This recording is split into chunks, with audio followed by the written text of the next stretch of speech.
Good afternoon, students. A warm welcome to all of you. Today we are gathered here to start this 12 workshop sponsored by the BIIS and organized by Systems and Honeybee. So I welcome you all on behalf of the BIIS and Systems team. We have a small delay. Sorry for that. I will first go through the BIIS workshop. What are BIIS and what we are doing so far. Let me share my slide.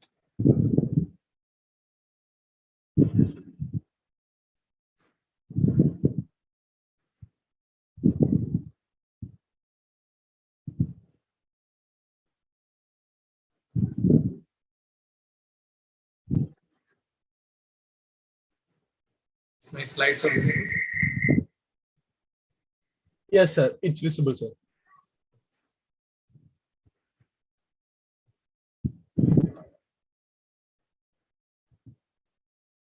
So, what is BIIS? What are its objectives? So, this program was developed.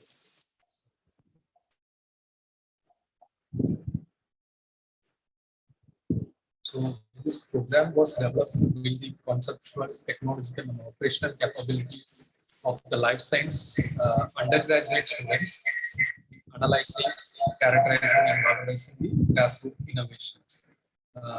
I hope you all know what are grassroots innovations, right? Any idea about that? What are grassroots innovations? Anyone?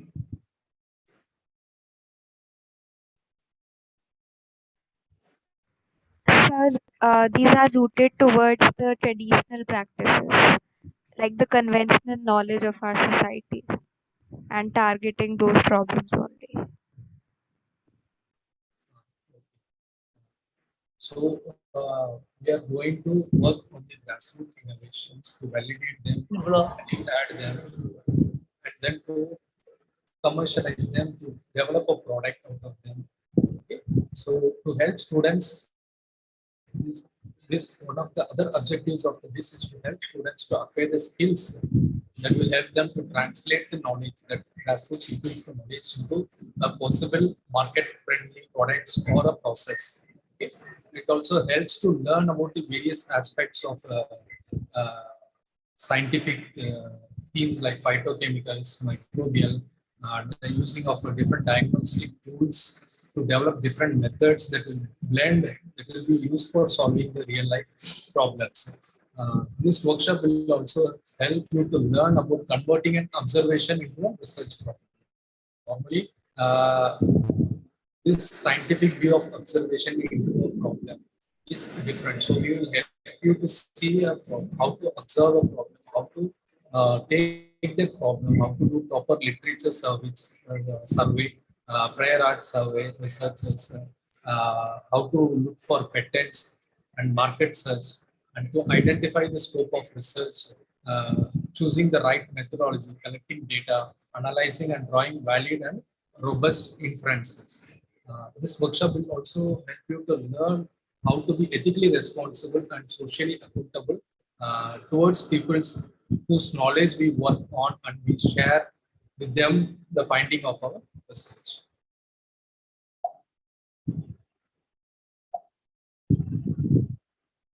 So far, this program, we have conducted 11 BIIS program. The first BIIS program was started on December 9 to 29, 2007. Until current BIIS 11 program, total of 526 students have been selected of 1,308 applicants.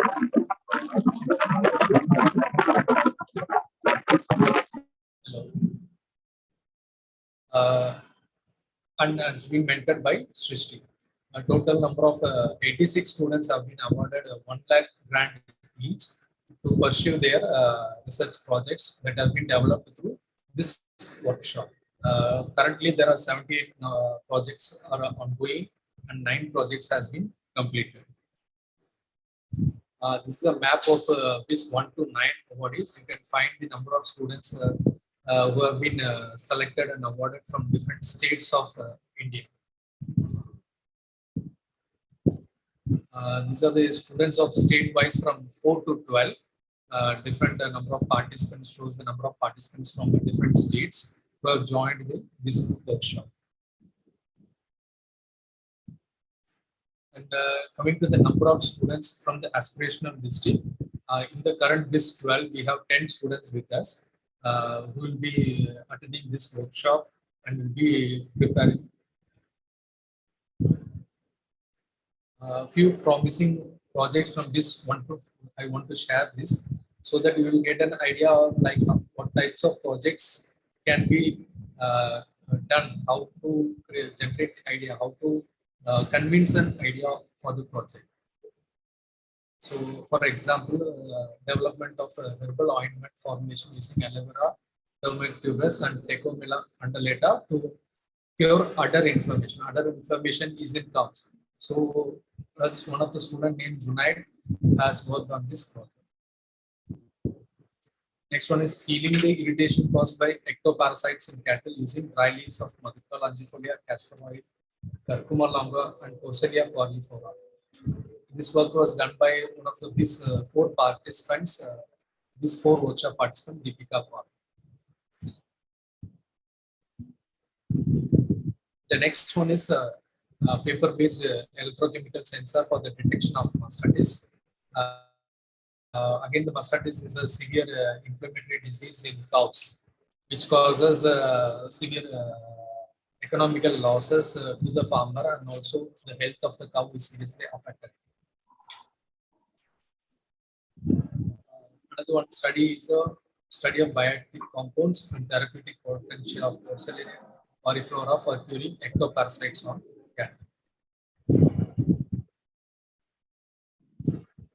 Next one is the use of Ferula asafoetida, Cinnamon camphora, and Musa paradisiaca, and sucrose for curing mastitis. Another one, evaluation of acacia decoction, silver nanoparticle in the management of cattle diarrhea. So the student has developed a silver nanoparticle using acacia decoction, and he has tested on controlling the cattle diarrhea. Next, there are some. These are the list of currently doing this project from this 5 to 9 workshops. You can see the titles like development of novel bio bandages using herbal plants for application foot and mouth diseases. Affordable point of care paper microfluidic biosensor for the estimation of plasma folic acid levels, and effect of bubble park on the skin disease, especially pupils. Therapeutic effects of Ziziphus jujuba and acacia electrica and tuberculosis infection, and then radioprotective activity of the leaf extract of bay leaf in mice exposed to different dosages of gamma radiation. Apid infestation control using Parthenia species. Dermatitis and ectoparasite infestations in animals. Biopesticides for pest control using Vitex, Ipomia fistulosa, Ungamia pinnata, and Calotropis. Estimating anti-malarial effectiveness of traditional polyherbal concoction against malaria. So, due to the COVID situations, many students would from this 1 to 4, all the students were attending in person, but due to the COVID situation arise, we couldn't call all the students, and so we recommended them to do their own home experiments with whatever problems they can identify in and around them, and what are the solutions they can give to those problems using the resources that is available in hands.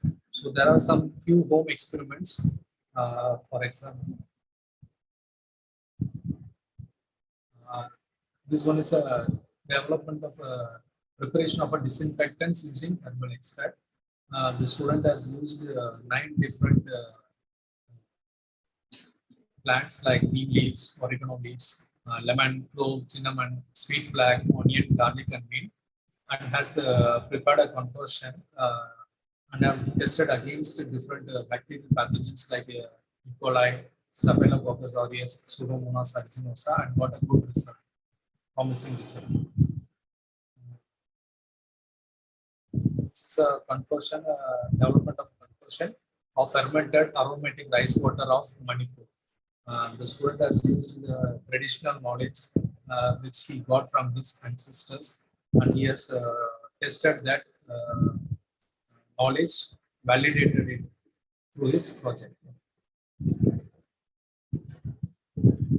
Another student from BIIS 9, she developed an antimicrobial biodegradable food packaging using potato starch and onion peel extract.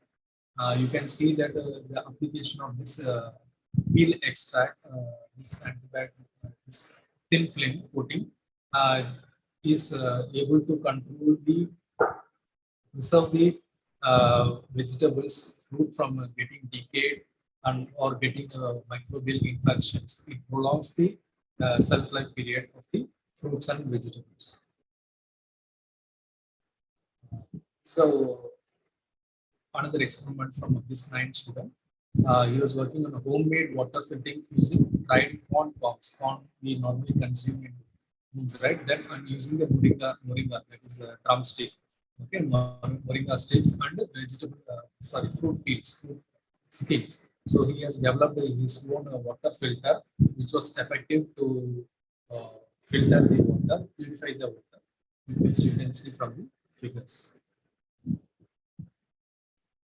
This is another work from BIIS 9 student, developing a bio cocktail to enhance and promote growth of plants. So the student has used some ingredients which are readily available at home, like onions, coconuts, ground coffee powder, turmeric powder, mashed bananas, sugar crystals, and salt. And he prepared a bio cocktail and he had applied to the plants and tested. And he has documented that he prepared bio cocktail. It's enhancing the germination, seed germination rate, and also the growth of the plants. This one is from another BIIS 9 student. She has worked on the phytometry, physiochemical properties, and histological staining potential of ethanol extracts of peels from citrus sinensis, Buccinia grantanum, Modica charantia on human peripheral blood smears and oral exposure cytology. So she has used extracted different kinds of pigments from different fruits, fruit peels, and that extract has been purified, filtered and purified, and she has tested used as for staining of the blood smears she collected, and it was promising result. Currently in the market, we are only using commercially developed chemical strains, and she was interested in developing a natural product strain from a natural product strains that can be used in the staining process in the histopathological labs. This work is done by this 8th student, Apoorva Sharma. He uses incense soup and remaining ash residues for different applications. She has used collected this ash and ash residues and tested for plant growth promotions, which has been a good result. And it also has developed these ash residues collected. These are for nanoparticle size. So he has found that it has also have an antifungal property. Another work is homemade insecticide for organic crops. So normally wherever plants are there, definitely there will be pests and pathogens, right? So for homemade plants, like if you are having a home garden or a small orchid types or rooftop products, vegetable gardens, you can develop your own insecticides, organic insecticides using the materials available, like Andrographis panniculata, capsicum and Allium satin. So the student has used these materials which is available in home, and he has developed a solution and applied for the control of the pests, and the results is very promising. There are also some feedbacks from the farmer students which I wish to share with you.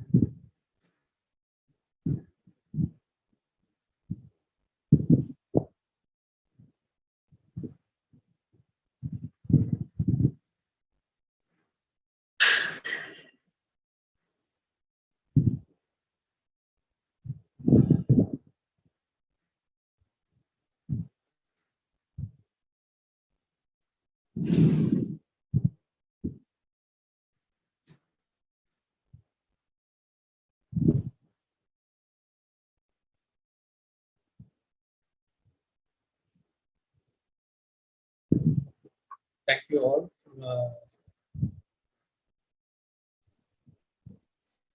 So if there are any questions, you can take any you questions. can ask.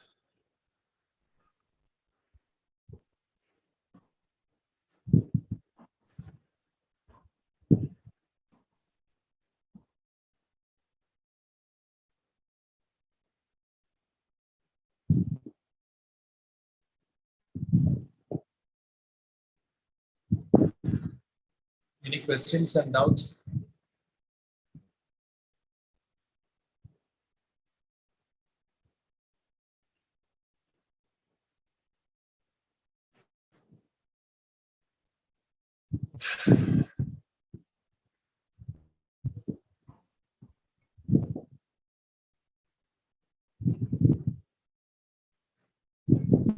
One can introduce themselves briefly.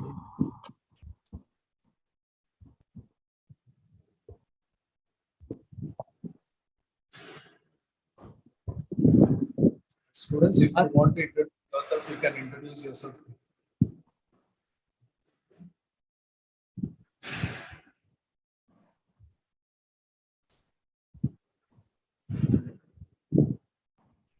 Who would like to start?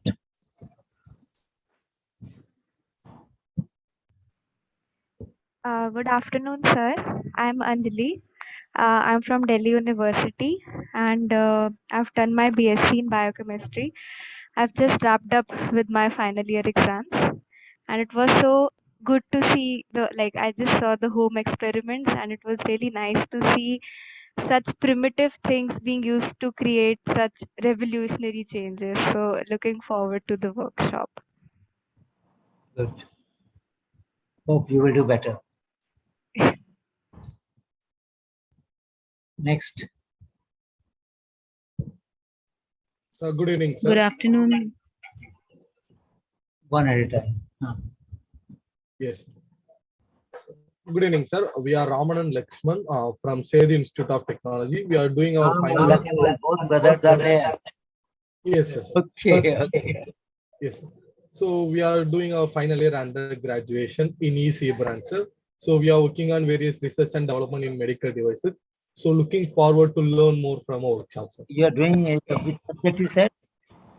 So we are doing a research and development on medical devices, sir, like a non-surgical hearing device for by birth and totally hearing loss patients, sir. Okay. Yes, sir. Well, please remember that if our program is biased towards phytochemistry, microbiology, etc., then my suggestion would be, because we will see how many are interested in medical devices. If there are only few, then what we will do, we will attach you to a mentor who can then guide you. All right, with some of the Gyati awardees, Amar, those who are Gyati awardees of medical devices, with some of them can guide these kids. Okay. Right? Sir. Thank you, sir. Yeah. Next, please. Good evening, sir. My name is Aksa Nadeem. I'm a final year student of Bachelor in Pharmacy from Bareilly, Uttar Pradesh. I'm currently working on a liquid herbal formulation that can be vaporized and administered to the patient. So I'm looking forward to the guidance and mentorship of the leaders. So it is my project is on local throat irritation, tonsillitis. So when you want to vaporize, you mean you want to inhale it? Yes, sir. But don't we have steam inhalation already? So, but steam has been found to cause severe problem if it is used regularly. So why not using the vapors of the herbs? Okay. All right. Good afternoon, sir. My name is Jyotika Gupta, and I'm a second year student in Ahmedabad University, and I'm looking forward to work in the lab.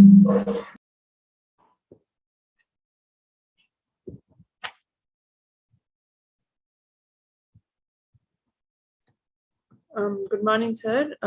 Good afternoon, sir. I'm Kadambari from Anna University in Chennai.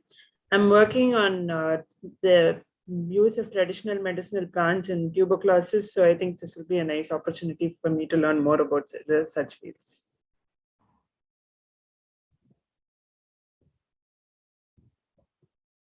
Next.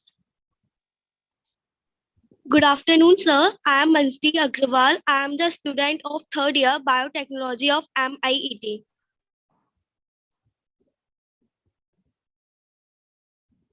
All right. Next.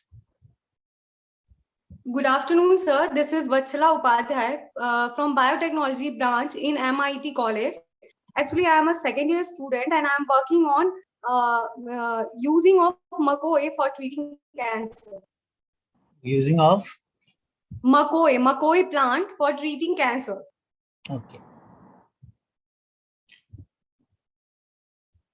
Go ahead. Next. Hello, everyone. Hello, sir. My name is Apoorva Sharma. I am from NIT Warangal, sir. What are you studying? Sir, I just completed my third year biotechnology right now.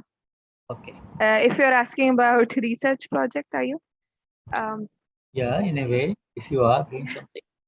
Yeah, so basically, right now I'm working on this project where we are trying to study deregulated pathways in neuroblastoma, which is a type of cancer in kids. And it's very fatal, and mostly kids die before the age of 5. So we are trying to find some of the deregulated signaling pathway, which can, be further used for therapeutic causes. Okay. Yeah. Thank you. Next.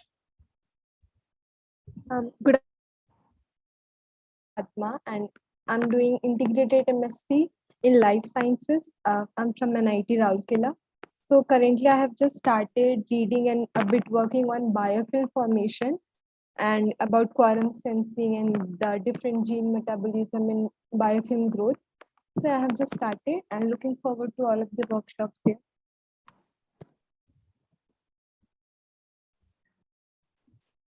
Hello everyone. This is Parthipan. I guess I'm audible. This is Parthipan. I'm from Integrated MSc Life Sciences Department in NIT Rourkela as well. Currently, I'm working on bioinformatics, but my passion inclined towards plant biotechnology. So yeah, I have interest in both domains. So I've seen the home experiments and the things which are shared. I'm very eager to learn more about things and explore many things from the plant biotechnology and soil microbiology part. Thank you.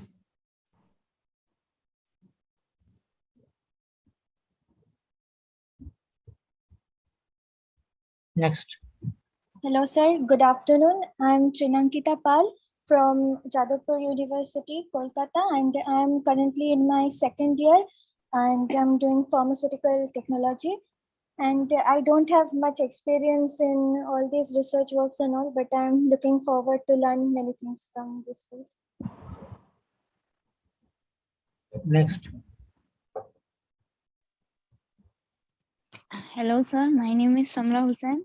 I am studying in SRMS CET, doing pharmacy in final year. Thank you, sir. Looking forward to this session. Next.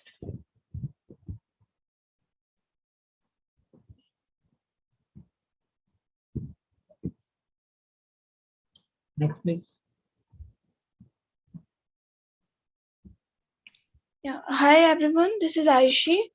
I am a third year biological sciences major student at ISM Mohali, Indian Institute of Science, Education and Research, Mohali branch. All right. Next.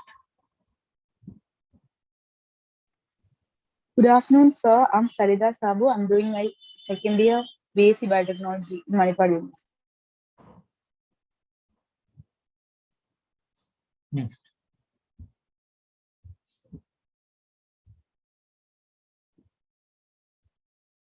Faster. Next. Amar, please नाम लेते आइए आप. Okay, friends. Next. नाम बोलो. Kota Shri Harshni. Yes, sir. Sir, I have little audio disturbance. अभी बंद ये नहीं disturbances because two people are running. अभिनव आप बंद कर लीजिए अपना audio. Abhinav, you have to stop. Let Kota speak and then you speak. भाई आपने मुझे co-host नहीं बनाया ना, तो मैं किसी को बंद नहीं कर सकता हूँ. अमर, why don't you make Abhinav quiet? Mute कर दीजिए उनको और कोटा को बोलने दीजिए. Now Kota will speak and then Abhinav will speak. Thank you, sir. Yeah. Good afternoon, one and all. My name is Kota Sriharshni. I'm from Osmania University. I'm pursuing my second year in BSc Food Science. Presently, I'm working on making products from Cellularpus anacateum, underutilized fruit. Thank you. Abhinav. Good afternoon, sir. I'm Abhinav Gupta, final year MBBS student from AIIMS New Delhi. I have been working on rat model in understanding the therapeutic effect of magnetic fields on spinal cord injury, and also one more project I have done in my second year, that is a computational model of neurological disturbances. Currently, I am very interested in developing, understanding and developing microfluidic devices, point of care devices per se. My motivation for this has come from during our MBBS, we go to Ballabgarh village to understand the rural healthcare, and there we saw the impact of blood sugar monitors and HemoQ, because proper labs are not there in hospitals, but these devices, they have very huge impact in anemia screening and diabetes screening. So that's why I'm very interested in developing more point of care devices, perhaps using microfluidics or other technologies.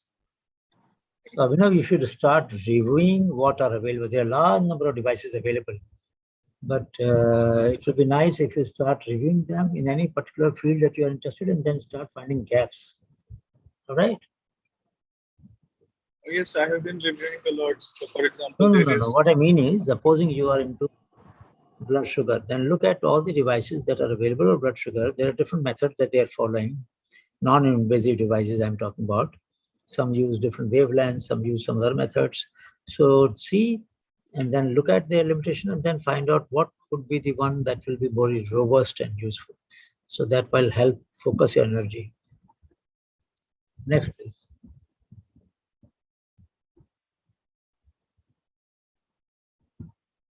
Next. Anjali. Somebody. Anjali Agrawal. Yes, sir. Can you introduce yourself? Good afternoon, sir. I am Manjari Agrawal. I am the third year student of BTech in MIT. Pune. MIT Pune? No, sir. Meerut. Meerut. Okay. Next.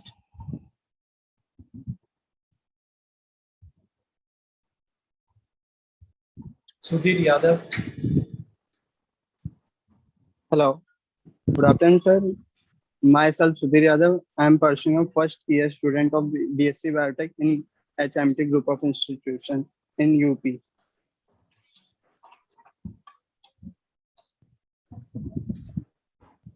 Sethu Prabha.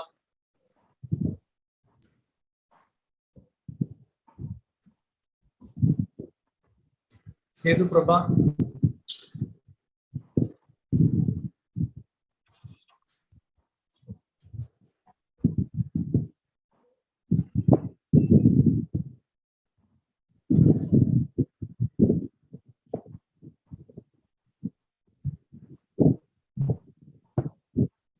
Sajal Saran. Good afternoon, sir. So myself, Sajal Saran. I am from Bareilly, UP. I am studying Bachelor of Pharmacy final year. And my project is working on to reduce the impact of alopecia through the natural keratin-based hair formulation. I am looking for the session to learn the new techniques.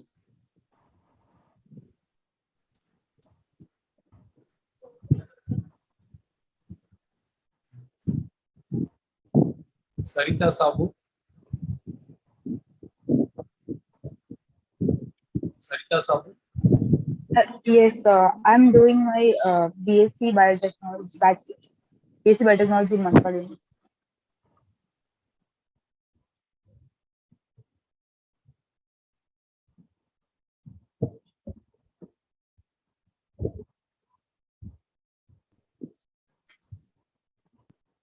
Vandana.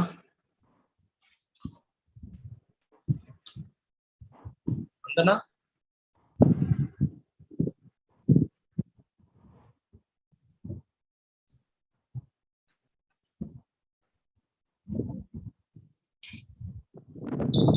Hello, good afternoon all. I am Vandana from Ireland College of Engineering and Technology, and I have just completed my BTech in Biotechnology, and I have no experience in research work, and I'm looking forward to learn from this workshop.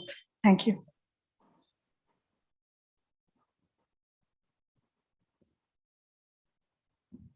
Next.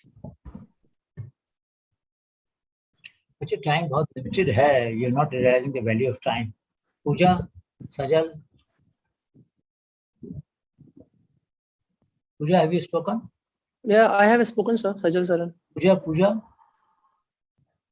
is Srishti teacher. Excuse me, sir. Sir, may I have to give my introduction again or? No. Well, you have written down on chat, but you can say briefly. Sir, Go ahead, next.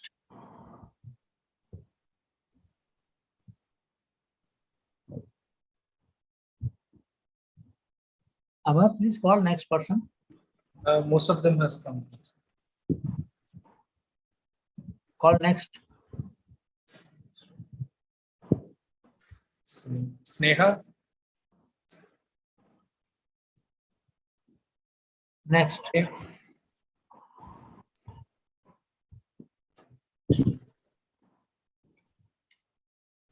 Can you all switch on your videos, please? All have given their introductions.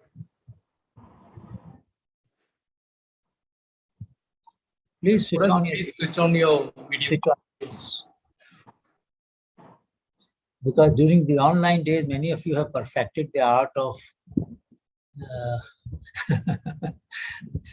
registering and then disappearing. So please, all of you. Anjani, Apoorva. All right, Sneha, I understand. That's okay. Others, Sajal, Pooja, please switch on. Sarita, Vandana, Ayushi, Harsha, Parthipan, Samra, Anjali,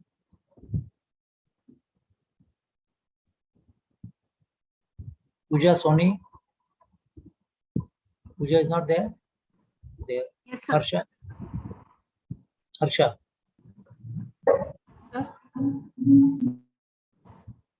A problem?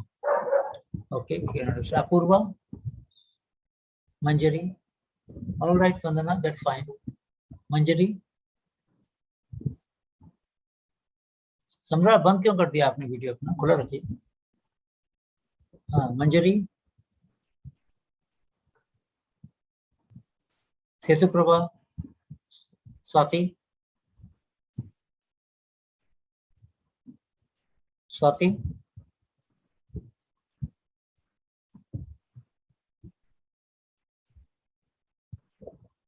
Apoorva, okay. Setu Prabha, what's the problem?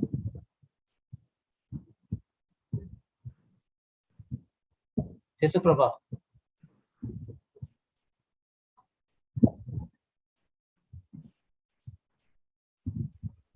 All right, I don't know if the others. Okay, my friends, what I will do, I'll take 15 minutes. If anybody has not spoken about themselves and they want to introduce, they can do that. Let me tell you a few things about this BIIS. Why did we start it? We started it primarily to provide opportunities to young undergraduate and in some cases postgraduate students to explore the potential of grassroots innovations and people's knowledge, and then use whatever limited understanding that they have of that to develop validation or value addition in the same. So one of the major purposes of this is to connect knowledge of people with you all. So we will organize some sessions where farmers, artisans, mechanics will talk to you, mainly from biological science, but some others will talk to you about their innovations, about their knowledge, so that you can see if there's so much knowledge available in the community, then why shouldn't we connect this knowledge and leverage it? Many times we imagine certain problem and spend our life in addressing them without looking at the real problem of our society. In this program, we are trying to connect you to the real problem of our society. So we will have one group that does lesson session with the livestock here. Then we will have some agricultural farmers. We will also have with some farmers who have developed varieties, or farmers who have developed some herbal pesticides, and see how they have gone about solving problems. We also will talk to some BIIS students, previous batches, who have done some extraordinary trials at home. How did they find a bio-waste in Ganjam district of Orissa, in Kevra, and then develop a growth promoter for that. Or somebody used rice steep and dal, water and others to make a medium at home, growth medium for cultivating. People have developed herbal pesticides, as we saw that. So this is one of our major purposes. Second purpose is to improve your understanding of different disciplines. So we invite the most outstanding scholars. Today you are going to meet one of the most outstanding.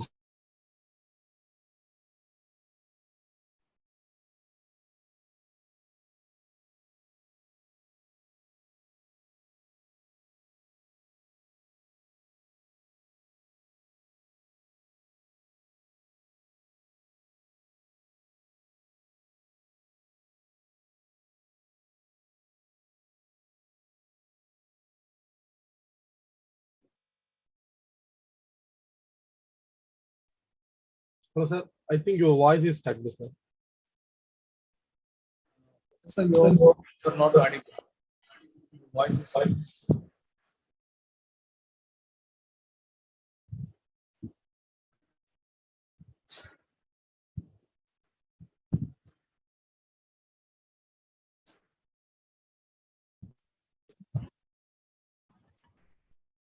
Sorry, there was some slight disconnect with them.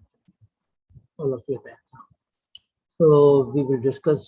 We have had Professor Gagandeep Kang, Fellow of Royal Society. We have had Dr. Michelle. We have had Samir Brahmachari, Partha Majumdar, I'm sorry, and many others, Dr. René Sarup, many others who have shared how did they develop interest in biotechnology or life sciences and solve some real hard problems. So, please, why did you switch off your videos? Those who do not have net problem, please keep the videos on. Those who have, I understand. So because I want to talk to people who are vibrant in front of my eyes and they can see you. Talking to a blank screen is not a very encouraging thing for anybody. So please do remember that when when Manish Diwan is there, at that time also, please keep your videos on. Any speaker comes, your video should be on. If we request you to switch off because of some bandwidth problem, we'll tell you. Otherwise, the rule is you will keep your videos on. Now, there are different kinds of assignments that we do in this course. One of the assignments that we do in this course is you have to learn from the elders in your family, your parents, grandparents, granduncle, some traditional knowledge which may have contemporary relevance.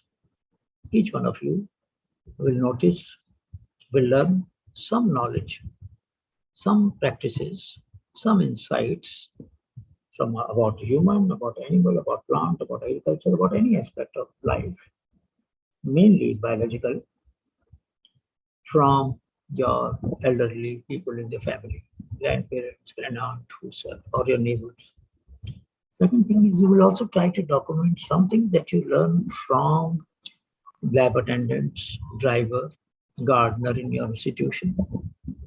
People who serve you, but who also have a mind of their own. So you will interview maybe the maid servant at your home, or somebody who waters the plants in your campus, somebody who's cleaning the things, someone who you think may not have anything to teach you. And yet, when you talk to them, you will discover that they have some very interesting insights. So please, that is second thing. Third is you will pick up a grassroots innovation or practice from our database. There are many databases. My colleagues will explain to you. Chetan will explain to you tomorrow. Chetan, are you around? So he will explain to you tomorrow when he introduces Honeybee Network and what Honeybee Network does, what Sachi does, what Yarn does. So at that time, he will explain the databases also. And you will notice there are many, many practices of farmers that we have published or we have put in the database.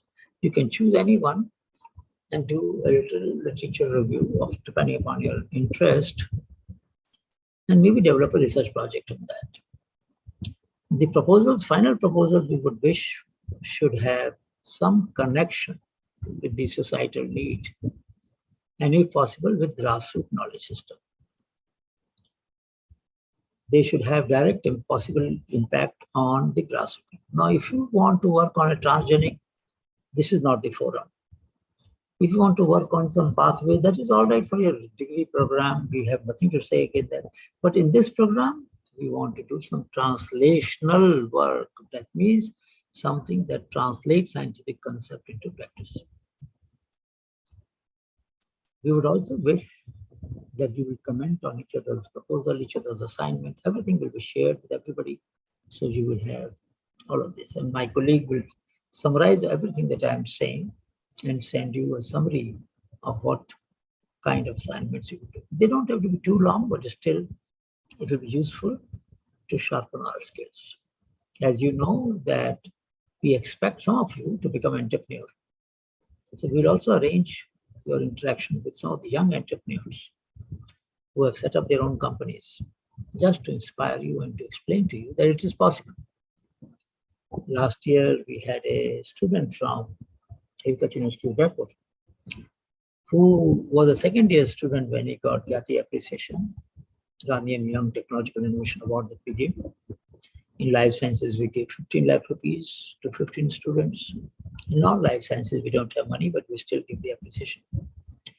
And this student developed a polymer to grow, for growth, as a growth promoter by using the skin of various fruits and vegetables.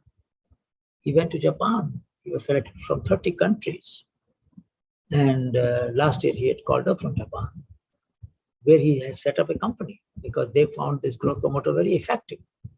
Now, can you imagine a second-year student getting an opportunity to participate in a competition globally, set up the company, and then I think last year or this year he finished his undergraduate degree.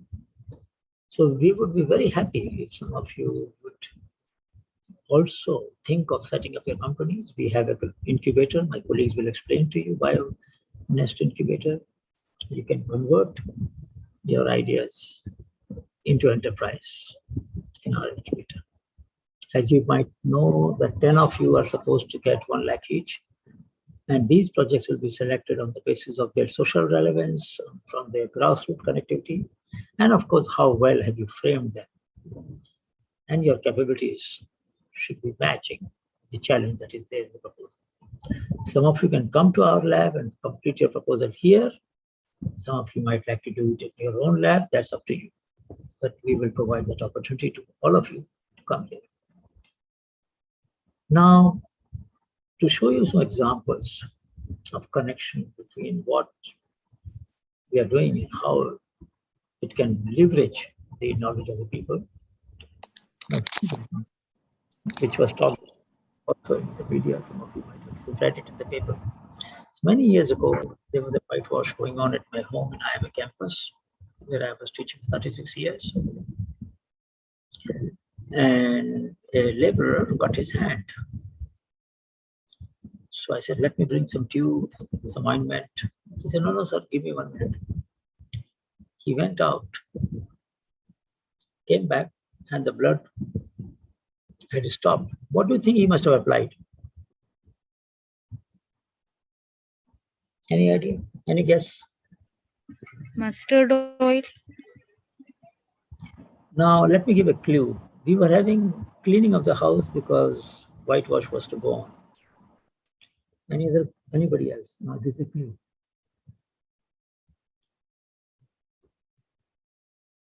Anybody else? Calcium carbonate. No. Anybody else? We are looking for a very quick coagulant of the blood.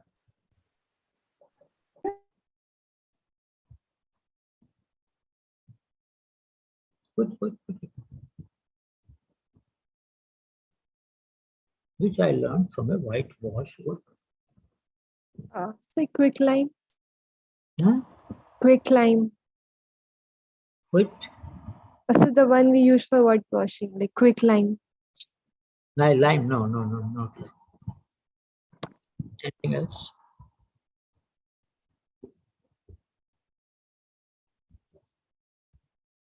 Okay, next clue. It was something that came out of the cleaning of house. Sir, ice or What? kerosene? No.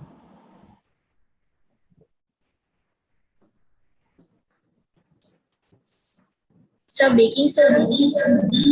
Sorry? Baking soda. Can't hear. Put it on the chat. Anybody else?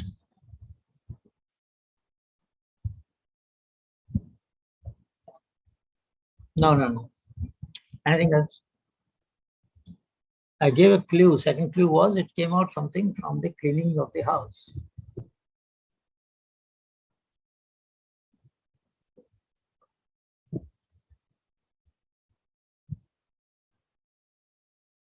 One more minute.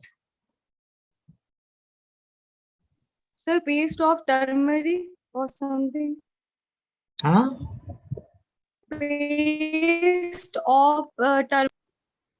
No. Let me give you an answer because despite 2 clues, can you not guess what would be the waste material produced while cleaning the house? What are the possible waste materials? Biological waste materials, let me put this way. And now this is the 3rd clue. Sir, like waste material from a spider. It's a dust material, kind of dust Yes, material. now you have done some Google search. You have done some Google search, have you? No, sir, not yet. No? Tamil Well, meaning, that's sir. very good answer. That's very good answer. Very good answer. I'm happy. This is exactly the answer. Now you do the search. Search on the net. Search on the net. Spider's web, blood coagulation. Write down. Those of you who have access to net, just write down. And this is one of the fastest coagulant of the blood. Cheapest. And from whom did I learn? A whitewash worker. He went out, applied that, the blood stopped, and I asked, what did you do? Sir, we have cleaned the cobwebs, and I used the cobweb and applied it on my wound, cut, and immediately it stopped.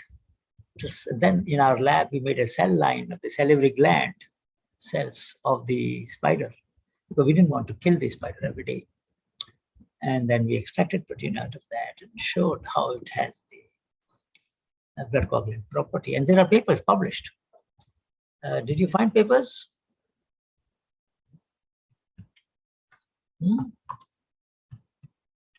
Let me show you. Let me show you.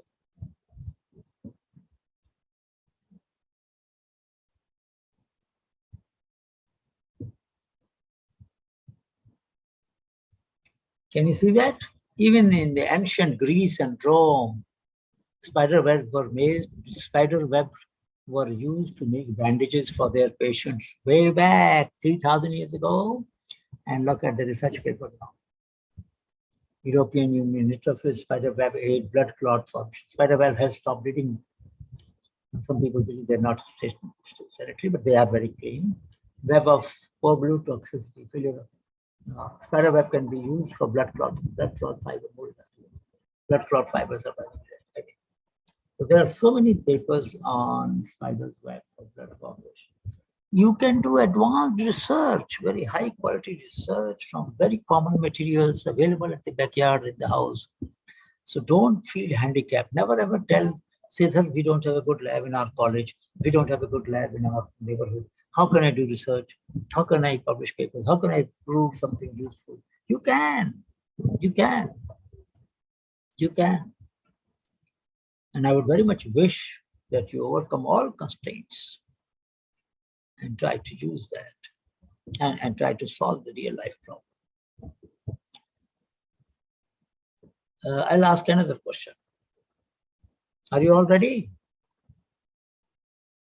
Yes, sir. I'm not hearing.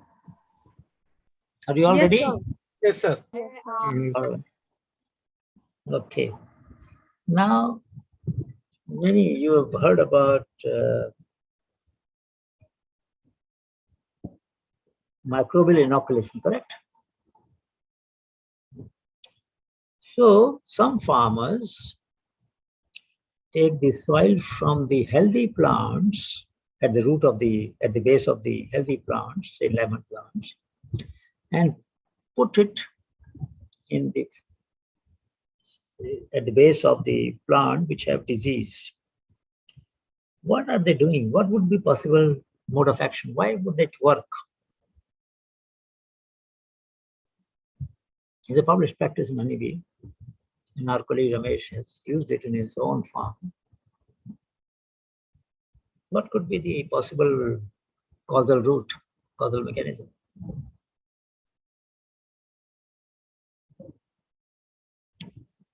No. So I'm not sure.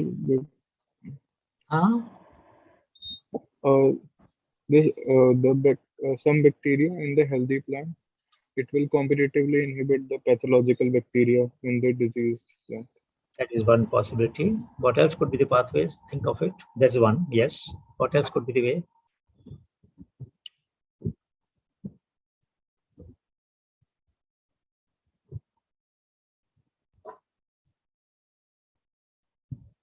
There could be organisms which could trigger the resistance or immune function of the plant, isn't it? That would also happen. What else can happen? Anything else comes to your mind? Maybe if a healthy plant secretes some sort of protective chemicals, those might be present in the soil which were surrounding that plant. I'm not sure, this is just a guess. Chemical, well, there could be exudates, but there could also be organisms which increase the ability of the plant to withstand the damage. So what happens sometimes when there is an attack, and if something makes more new leaves come up which are healthy, then the diseased leaves or diseased branches, they are not able to do enough damage, which they benefit from the healthy branches. So in some sense, sometimes growth promoter increases the growth of the plant such that the loss from the disease is more than compensated. You understand? So there can be very many reasons of this kind. Anyone of you would like to mention something that you saw either in your family or in your community, which was intriguing, and then you discovered a science of it, or at least you are trying to discover science of it?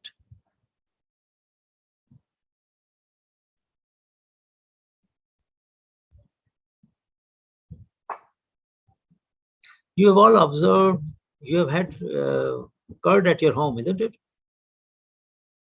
You have set curd, yogurt. Now, what is the organism there? Which organism is it which makes the milk become Huh? Lactobacillus. Now tell me one thing. In microbiology, we are told that you should have a clean environment and no contamination should take place. Why doesn't milk get contaminates and only lactobacillus comes? Well, we have given a starter of lactobacillus, but there are other organisms in the air, you know. Why don't they attack?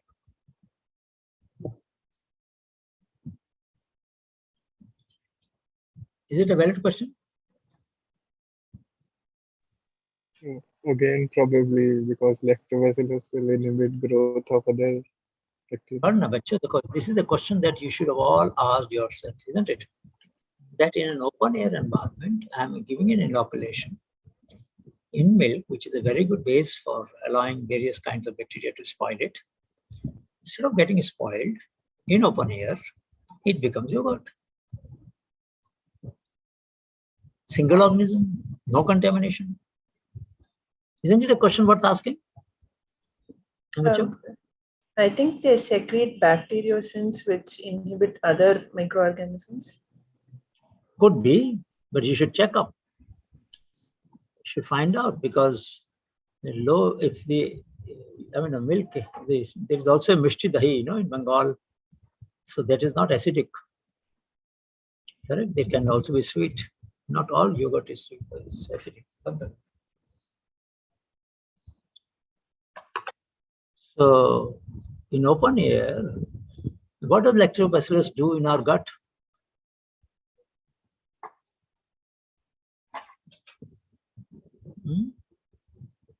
Shut up. What does it do? I couldn't hear you. So it aids in digestion, considered as good bacteria.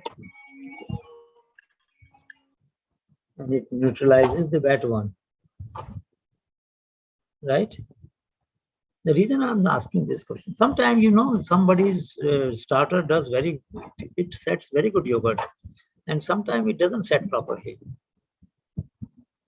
What could be the reason? If you bring starter from different neighbors, some starter will set their yogurt very well, and some don't. Have you observed that? Why does it happen? Have you asked the question, why does it happen? Why technology? And also, if it gets disturbed in the process of setting, then it doesn't form well. That is one. Temperature is another. And the way you stir it is then a third. And the starter itself may not be a very good yogurt. So there are many reasons. Initial concentration of the bacteria. Correct. My point is, there are many questions around us. Can you tell me which gas? You know, there are fruits which get ripened very fast. Many fruits get ripened very fast. Mango, banana. The ethylene gas. So what is the inhibitor of ethylene? If I have to increase the shelf life, which gas should I get produced around the fruit? Around the fruit. But ethylene will be produced, which will help other fruits to ripen also. No, we want ripening to take place slowly. So what should I do? Okay. I've given a clue. I'm not asking you to spray anything. I just want a gas to be produced which will inhibit the ethylene production or delay it. So formaldehyde is used. No. Anything else?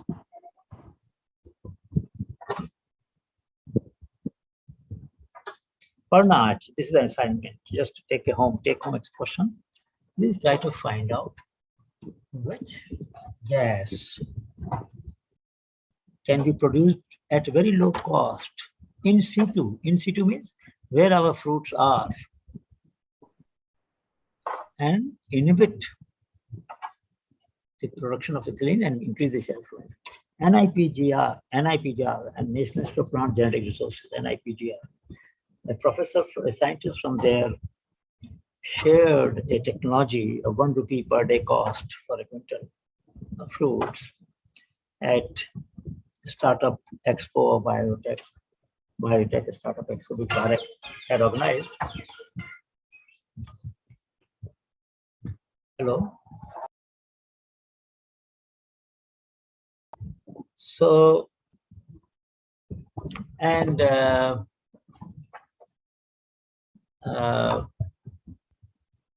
developed a wonderful technology. If you follow my tweet, then you can check. You will notice his tweet. I did that 2 days ago. So there are some very good applications of biotechnology. By using good science, you should understand the science. You should then see how I can inhibit low-cost solutions for farmers, for traders, for vegetable vendors, without using any refrigeration. No refrigeration. Without refrigeration, you can keep the shelf life to 15 days. Increase the shelf life to 15 days. At 1 rupee a day cost. So I'm saying there are such beautiful examples of great solutions. Okay. At the expo, I saw Dr. Manish, I was telling them about 1 rupee per day cost that NIPGR technology of in situ production of the gas to inhibit ethylene for increasing the shelf life of fruits by up to 15 days. And I was quizzing them that which gas would it be which will inhibit the ethylene production. So far, they have not been able to answer this question, but this is their take-home question today. And I will hand over in a minute to you so that I was telling them that this program is very interesting because it is making them see and appreciate the value of knowledge from the common people and grassroots level, and then or apply for grassroots level and then develop solutions which they will. Some of them might become entrepreneur and some of them might become even grantee in future or Gyati awardee in future. So I welcome Dr.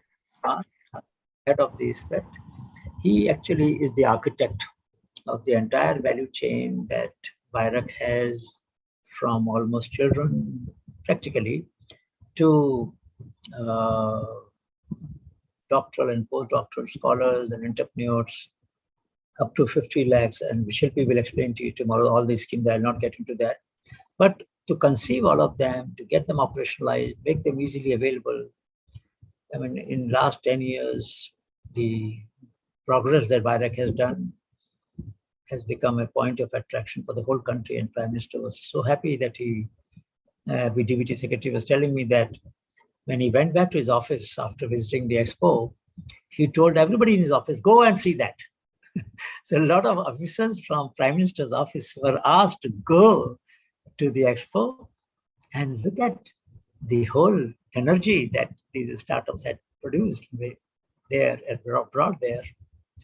And we will discuss about that later because I went to every stall and there are some which impressed me more than others, and I will talk about it. Manish, floor is yours. Thank you so much, sir. It's always a pleasure to interact with the young students from BIIS workshop, and this being the 12th workshop, I would imagine like the previous times, all the students are coming from across the cities, across the country, including tier 2, tier 3, and aspirational districts, and from the far end, because the virtual connect and integration allows us to reach that far and bring the benefits to everybody. So we had 10 from aspirational district, from tier 1, 8, and 47 from tier 2 among those who registered for BIIS, and 31 girls and 34 boys. Fantastic. So I think that's the advantage of connecting virtually. Sometimes it becomes a little difficult for everybody to come along, and spend that much amount of time away from home, and also for people who want to interact with you. Professor Gupta and his team makes a great amount of effort and connect with the senior leaders, dignitaries, eminent scientists, professionals, and ask them to devote 1 hour or half an hour from their busy schedule, sharing their experiences with you. And those are unique. You won't believe, you would not find that anywhere else.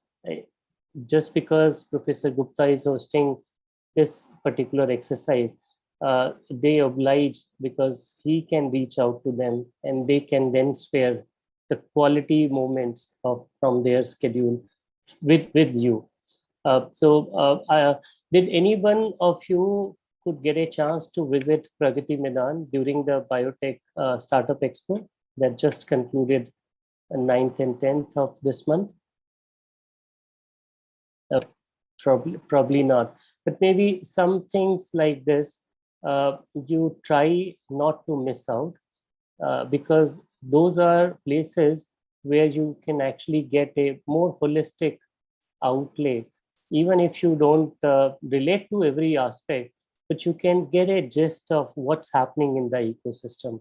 And it is important because activities like this, which are biotech special, or which are portraying the strength and opportunities in the biotech sector, try connect, just like you have taken time out to apply for this particular workshop. Your peers do not get that privilege which you have been exposed to, just because you made that extra effort. And of course, your effort was better than the others. That is why you got shortlisted. Likewise, I would encourage you to do a little bit of additional effort wherever you find such opportunities. If possible, try and engage or follow, and that would be helpful, and that would allow you to see things beyond your school colleges curriculum. It will add a new dimension to you. I am Manish Diwan. I am representing Biotechnology Industry Research Assistance Council, BIRAC. It is a dedicated organization which helps and encourages conversion of knowledge into translated products and technologies. So the knowledge that is generated in the research institutions, academia, once it matures, that it is now ready for development, that is the place where BIRAC comes into being and creates opportunity where the development work can be carried forward, and knowledge can then, just like a baton, can be moved forward for development into products and technologies. And like industries would commercialize products and technologies for everybody to buy and use. Similarly, we promote that individuals can create enterprises, startups, and younger startups can develop into medium scale industries, and medium scale industries can become large industries, and large industries invest and work more on R&D so that newer and better products can be created to reach to the market. I've been told that I should give an overview of what BIRAC does and give a larger picture of the biotech sector to all of you. So it would be my pleasure. What I'll do is I'll use a small slide deck and probably browse it through with you. And in case you have any questions or comments, we will then take those questions and keep some buffer time to address that. So maybe in next maybe 15-20 minutes, I'll try to give you a gist through a presentation. Would that be all right, sir? Professor? Yeah, actually 4 o'clock, Professor Shekhar Mande will join. So we have that time. All right. Let me try doing that.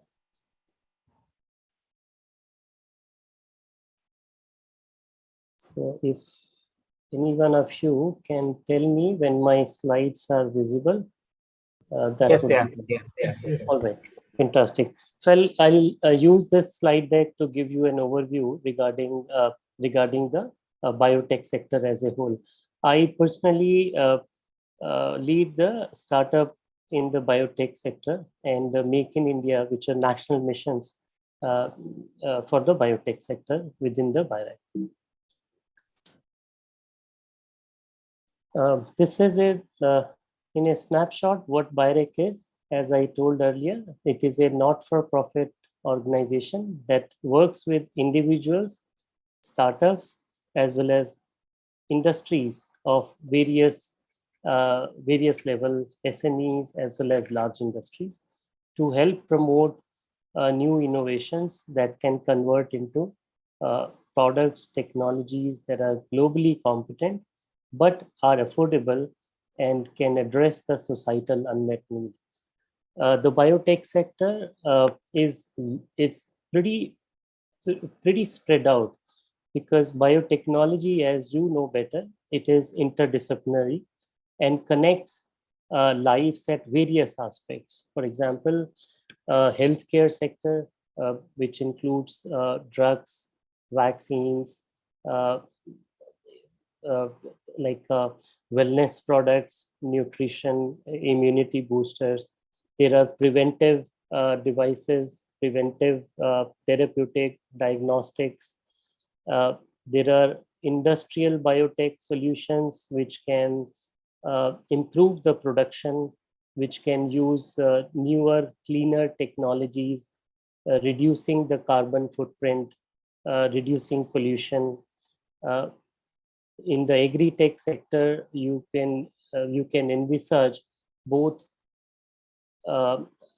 harvesting, post-harvesting, food processing, as well as better seeds, better crops, more pest-resistant, climate compatible crops. So that in the allied agriculture allied areas, for example, that includes animal husbandry, poultry, sericulture, fisheries. So that's a breadth in the agri and agri-allied areas. You would also have waste to value products, sanitation, as well as biomass, clean energy, 2G ethanol, etc., etc. So it's all the factors and facets wherever you can perceive biotechnology knowledge and intervention. That is the biotech sector, which is catered by the BIRAC for innovation support. If somebody please switch off your mic. No sound. Amar, please switch off them, mute them. Yeah, muted, Professor. Yeah, in case anybody no problem, sir. In case anyone has a question, kindly let me know. So we'll stop at that point. Central government, as we all understand, has a special focus in activities which can relate to larger than life and address unmet need in the society. So we have created national missions around that.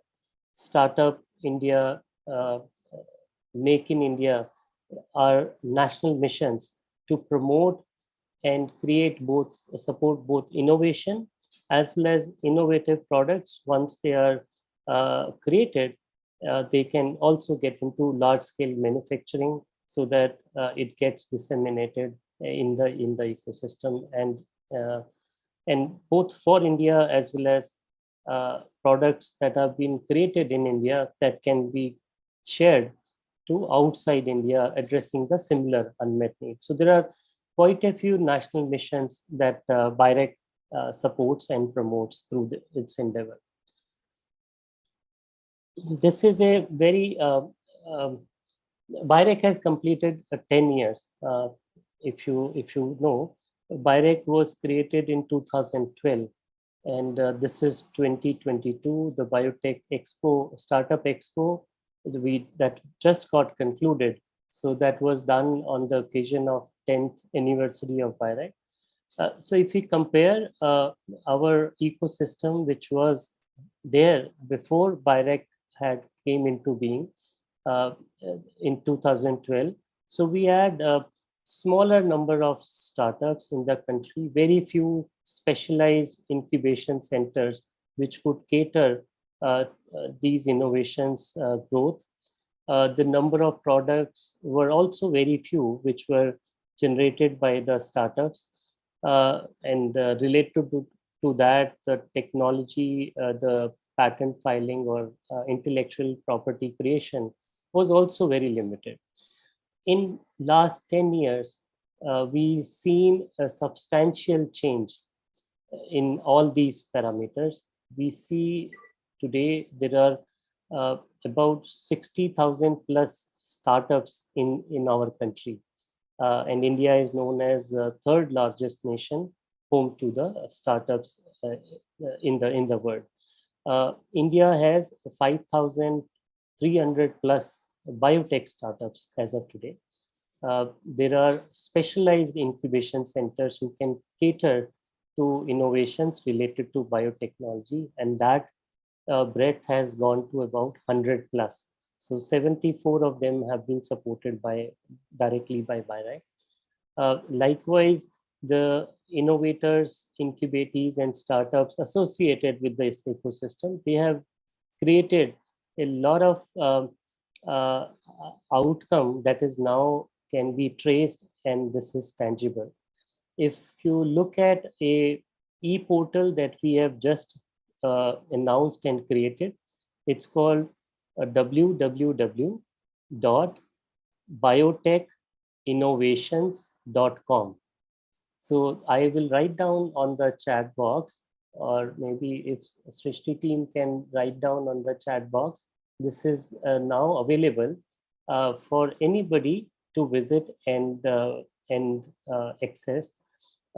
This is, I'm repeating again, www.biotechinnovations.com.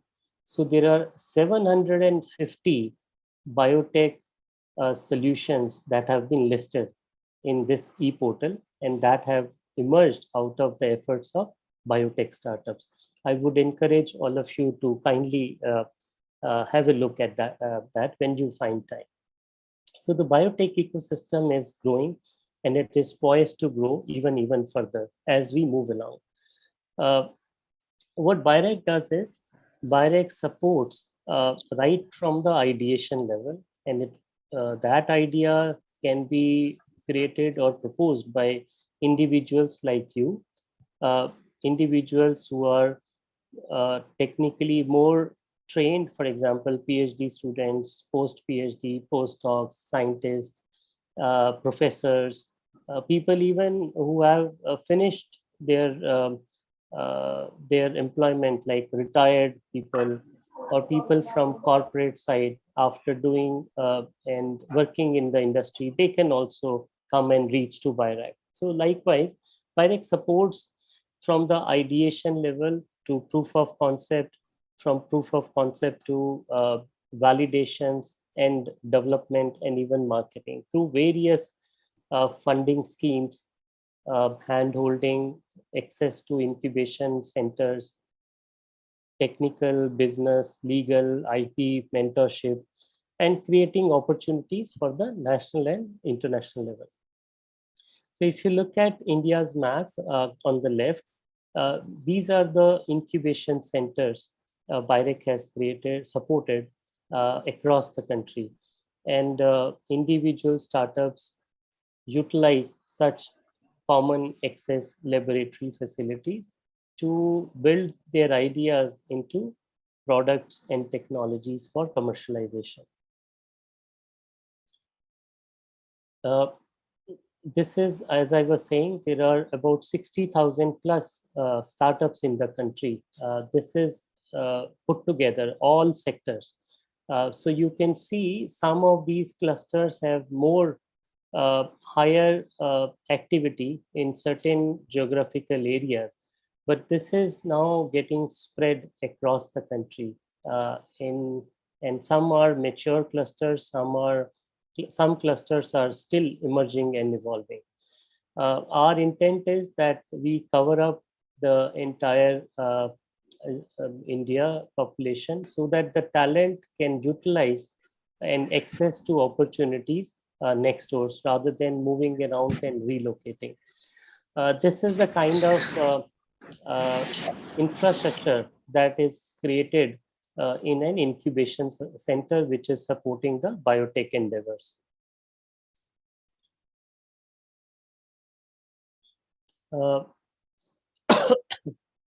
you could see that the innovations or the knowledge which is created in the research institute, typically these such knowledge stays and remains in these academic centers, and doesn't come out and doesn't reach out to the industry. And this academia industry interaction is a wishful thinking, and it takes a little bit more energies to bring the two together.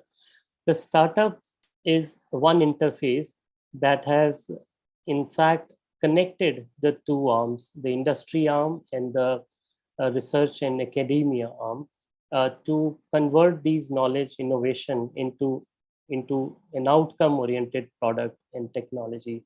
And over a period of time, from 2016 is when India had launched by Honorable Prime Minister the Startup India mission in the country. So since then, as you could see, year on year, there's been a substantial growth in the number of startups in the country, and these numbers are expected to grow to about 10,000 by 2025. If you look at the left side, these are individual dots representing distribution of applicants who reach out to BIRAC for support of funding at the ideation level. There are about 9,000 plus applicants who have reached out to BIRAC for this matter. And you could see that over a period of time, in last 10 years, we have started receiving applications from pan-India basis, remotest corner of India, talent residing in there has been able to reach out. And out of that, the selection which happens, the funding opportunities which get extended to these individuals or startups have also reflected in a similar manner. Some places we get more number of applications because those are relatively more mature clusters, infrastructures are already there. But there are other places where even the infrastructure is not so advanced. We have started getting innovative ideas which actually succeed in winning the ignition grants. The ignition grants, it's called biotechnology ignition grant, which allows about 50 lakhs per individual to build and promote their individual ideas to and take it forward in the incubation center. This is various funding provisions that BIRAC has created, from initial fellowship amounts to Sitare, BIIS workshops, recognizing individual graduate and less than graduate students, to the startups and industry, all the way up to 7 crore per startup funding can be provided through various schemes and programs of BIRAC. And this is an endeavor so that which is available to any startup in the country, and based on national competitive competitive manner. And the competition is hard, it's little tough. So the best minds or the best proposals are only able to win such awards and funding. So typically the success rate is about 8 to 10%. So that's the kind of, so it's a happy situation that there are so many bright ideas which are trying to reach out to such common opportunities. So that means India is rich with that talent pool, and you're part of that, who are thinking out of box and competing for such opportunities. Besides funding, there are a lot of hand-holding and mentoring that also comes along. And this particular BIIS workshop is one evident example that not only funding, but training, handholding, and exposure, and creating an awareness that what all would be required for one to become an entrepreneur, or how to set up a startup, and the related activities. So baseline is that the endeavors must be technology oriented, and for that the hand holding is very intense and very detailed, as you would realize in next 3 weeks that you are getting exposed to. There are other activities like National Biopharma Mission, which are more directed for production and building the capacities for India to handhold and address new drug development.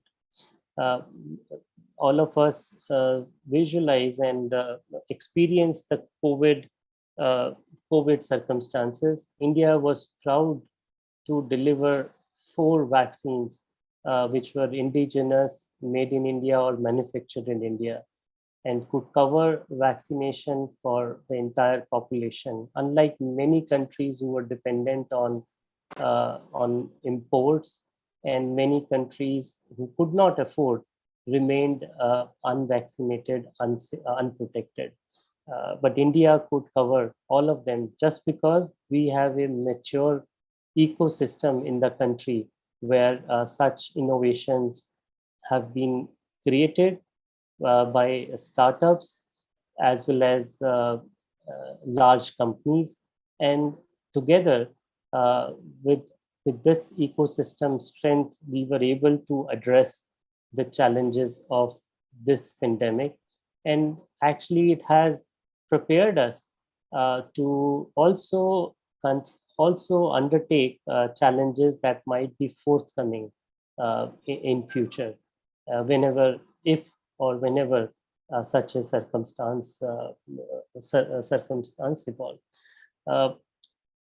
Likewise, BIREC also integrates with partners, which are international partners, philanthropic partners, private partners, who have similar mandate to develop and connect for innovations that can generate affordable solutions addressing the unmet need. So these partners may come from ministries, departments, private sector, public sector, industry, investors, NGOs, philanthropic organizations, or business bodies, etc., etc. We also create exposures that are to the grantees of the biotech ecosystem, both at national as well as international level. And there are several such examples. And as I said, this ecosystem is all poised to grow and evolve. And your participation and your involvement and thinking in that direction, which is non-obvious and unique perspective, which can see and identify a problem in a very different manner, which brings a freshness to the addressing of the known problems with unknown solutions, and connecting both at ground level as well as the talent and the technical know-how that you have generated, how it can be converted into a tangible outcome. So with that, I will stop here. You can all reach out to BIREC, visit BIREC's website, follow us on the Twitter, for example, or social media to know what is happening in the ecosystem. Just out of curiosity, if you can keep tab, that would be helpful to enhance and broaden the scope of the activities that you've been looking into this segment. I'll stop my screen sharing now and open to you if you have any. Thank you so much. Thank you so much. If there's a quick question, because Professor Shekhar Mande has already joined us. But we have 1 or 2 minutes. If there's any question, we can take, and then we'll move to the most important activity of the day, event of the day, when we will hear one of the most distinguished scholars of our country. So, anybody has any quick comment, any quick question to Dr. Manish before we move? Thank you so much, Manish.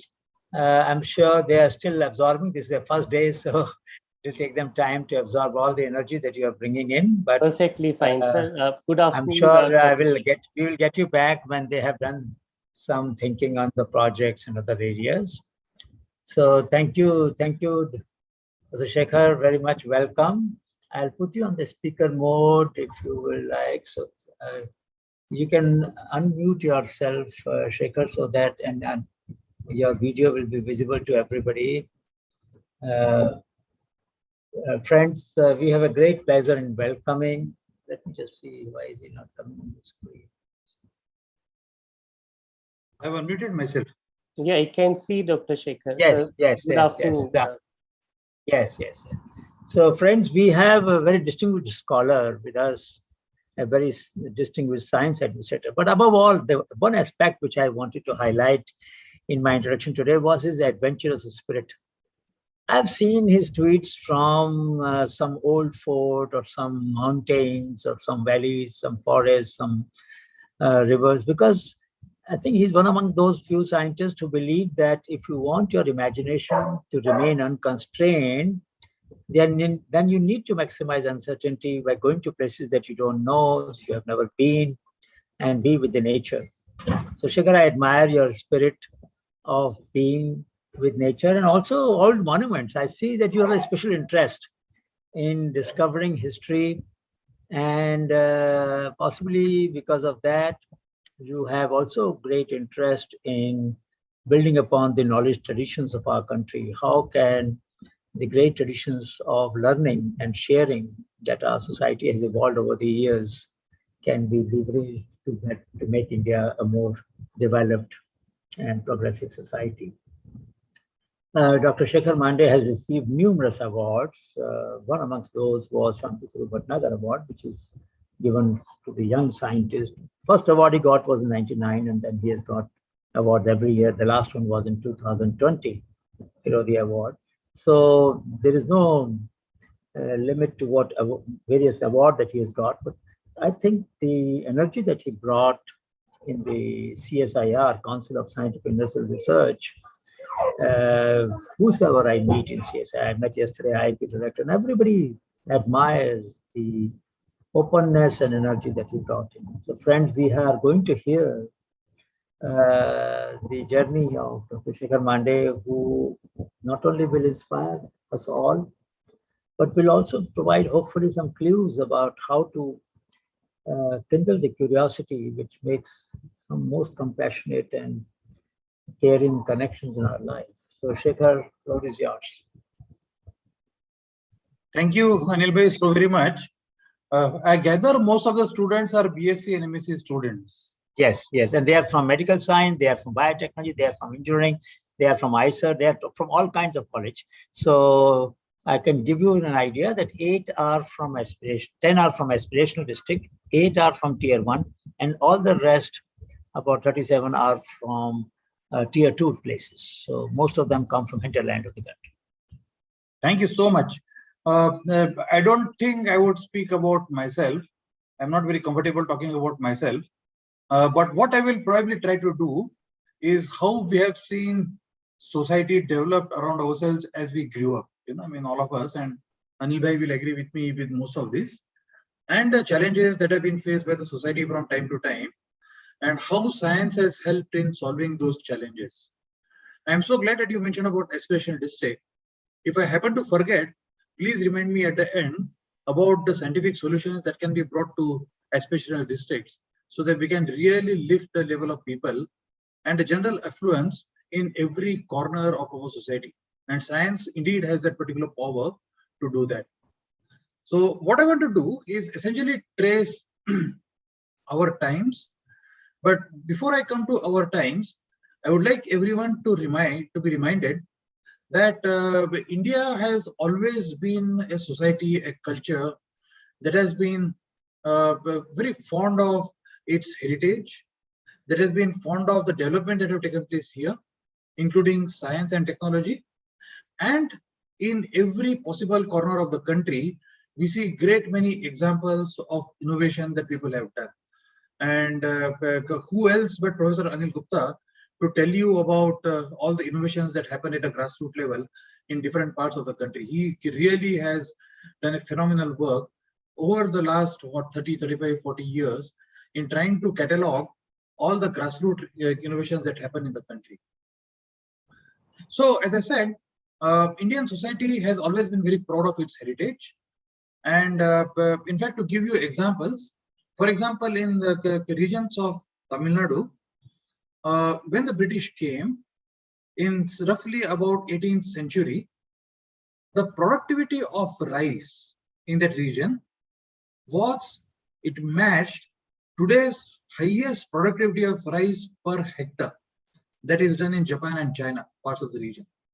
And Tamil Nadu had achieved that at long ago in the 18th century. And it was done because of the scientific practices that agriculture had evolved over a period of time. The tilling of the land, the getting water resources there, and all of it actually had been done extremely meticulously. And in fact, those of you who are from Trichy, if you take a chance to go to the Kallanai Dam on the river Kaveri, there's one of the oldest dams still in use, today. Kallanai Dam was essentially also used for irrigation for more than 2000 years now, and it's still in use. And it's an amazing example of how Indian society has always been very, very innovative in many different aspects. It's only after the ascent of the East India Company that all the agricultural products and other things were taxed so heavily that it became untenable to do anything in India, including the industry, the agricultural produce and whatever. And therefore, what we were hit upon by a series of periodic famines that came into the country. I mean, the first of the famines, the devastating famines, is close to about 1767. And many of you would recall the date 1757. That's the year when the Battle of Plassey was fought in West Bengal, right? I mean, there is Sirajin Dowla who fought battle with East India Company and lost. And then the British actually the East India Company started taxing agricultural produce so much that farmers found it not productive to engage into practices. And since then till 1943, every 20 years, we have had a major famine, a drought, in which millions of people have died. I mean, every famine, there have been anywhere between 1 to 10 million people died in India. A similar situation arose in India in mid-1960s. In 1960s, 1964, 65, and 66, 3 consecutive years, it did not rain up to the expectation. And there was a drought all over the country. And that led to the situation in which there would be no food grains available to feed our population. And we were facing the same situation of famine as what we had in the past. But by now, we were an independent country. By now, the destiny of our people was in our own hands. I mean, we could not have blamed anyone else if we had allowed the famine to continue in the mid-1960s. At that time, the number of things that happened. Number one, there's a very good humanitarian aid that was provided by the United States in what we today call as the PL 480 project, which allowed grains to be imported in India and distributed in India. But more than that, it made us realize that we cannot continue to depend on other countries for our own needs. And 1965, that's roughly the time that both Professor Gupta and I were born, maybe 5 or 10 years before that. But that's how actually we begin our journey, that India unfolded what we call as the Green Revolution. I mean, that's, of course, all of you have heard of Green Revolution. And Green Revolution was a testimony to the fact that many different aspects of science and technology can help our people. Number one, we had to actually make sure that we had good irrigation practices across the country. And therefore, a large number of dams and all were constructed and many different areas were irrigated. And now, because of irrigation, entire Punjab, Haryana, Western Uttar Pradesh and all and many other regions in the country now could actually become under cultivation practices in a routine manner. Now you can break it to 2 or at times 3 crops in the entire year cycle. The second thing that happened was Norman Borlaug, all of you have heard of the name, a very, very famous humanitarian, agricultural scientist. He had developed a variety of wheat, which is small, what is called the dwarf wheat, and uses less resources from the nature, and therefore it can be grown very effectively for feeding our population. And we had an agricultural minister called C. Subramaniam. He facilitated bringing Norman Borlaug's wheat variety to India and ensured that we could actually do that. At the same time, and of course, due credit to people like Professor Swaminathan and all, who ensured that this could be done at a very large scale. IARI, the Indian Agricultural Research Institute in Delhi, and Professor Swaminathan, they literally heralded this new era of agriculture in the country. At the same time, we also had to make sure that agriculture is mechanized. All along the history, we had actually not mechanized the different aspects as much as other countries had started adopting elsewhere in the world. And we decided that we are going to mechanize.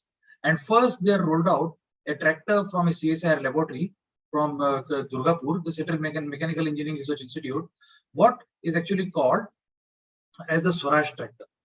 And the Swaraj Motors, or the Punjab Tractors Limited, was a company which started making tractors indigenously in India. We also started making agri-pesticides in some of our chemical laboratory of CSIR. So what I'm trying to give you a flavor is that a huge humanitarian challenge was faced by our society in terms of food grain production and its distribution. And if we had not acted in time, there was an imminent famine in the country. And the previous famine in 1943 had accounted anywhere between 1 to 3 million deaths. 3 million is 30 lakh. 30 lakh people had died because they did not get food to eat. And these famines were common in India every 20 years. But we avoided the 1960s famine because of our science and technology. And both Professor Gupta and people like me have now been witness to how science has grown since then in the country. And let me give you many, many different examples. As you know, that we had been robbed of all our resources when we became independent.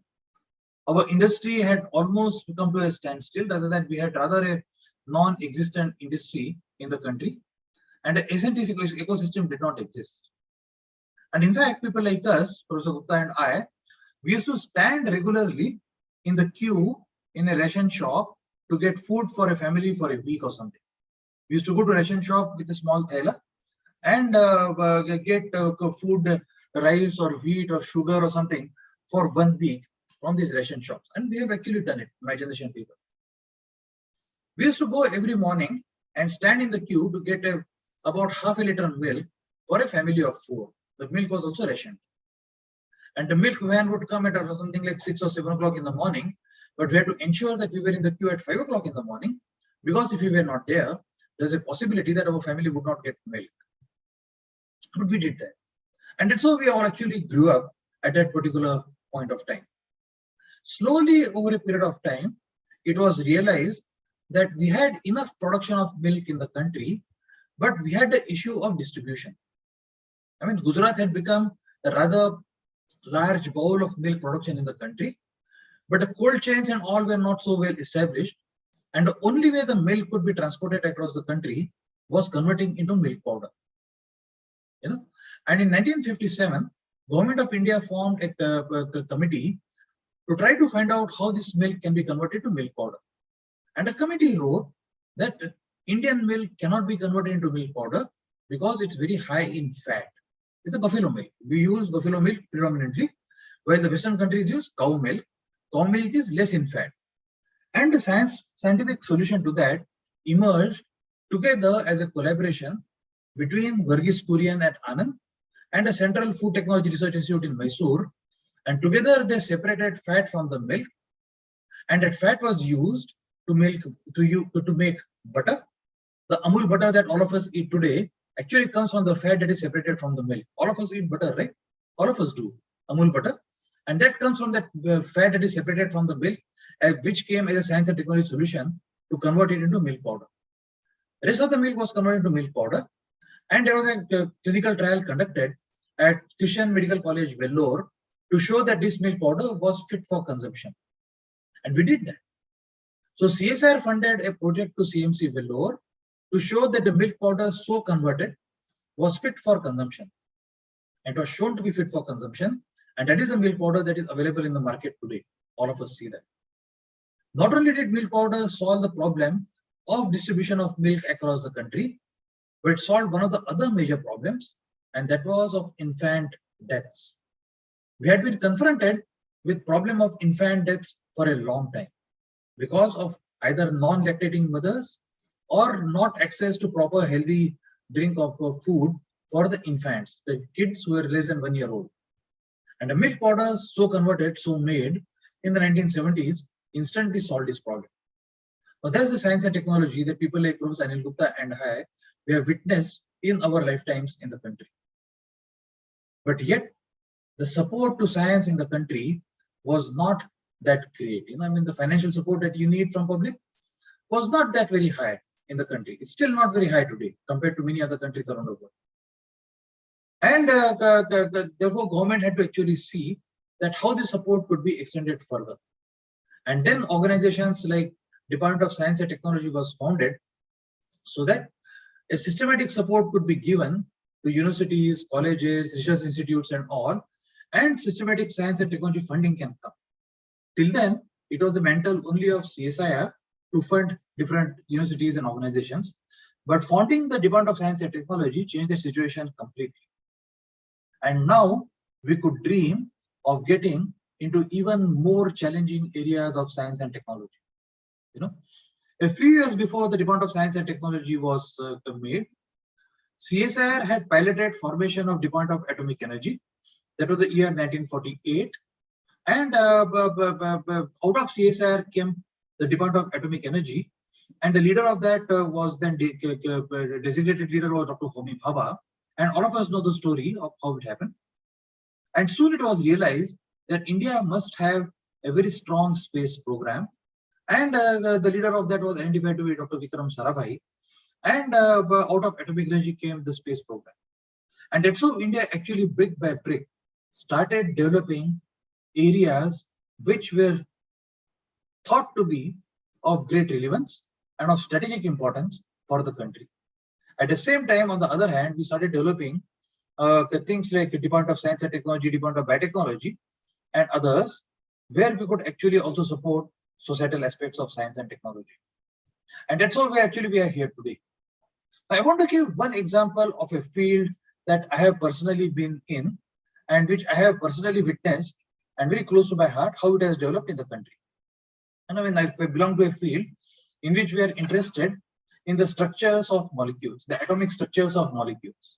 And all around the world, it has been recognized that atomic structures of molecules give us enormous information about the physical, chemical, and biological properties of these molecules themselves. To give an example, if you look at carbon, carbon atom is a single atom, carbon atom, atomic number 6. And carbon comes in different electrodes. You are aware of the term electrodes. Diamond is an allotrope of carbon. Graphite is an allotrope of carbon. The same carbon atom, but the atoms, the way they are arranged in three-dimensional space is different in diamond than in graphite. Both made of carbon atoms, right? In graphite, the carbon atoms are arranged in planes, in rings, and different planes are stacked on each other. And graphite is the material that is used in our pencils. The pencil that you use actually has a graphite that is a blackening material. Diamond, on the other hand, has carbon atoms which are connected to each other in a tetrahedral configuration. Every carbon atom has 4 other carbon atoms which are arranged in some set of a tetrahedron. And therefore, diamond becomes an extremely closely packed system.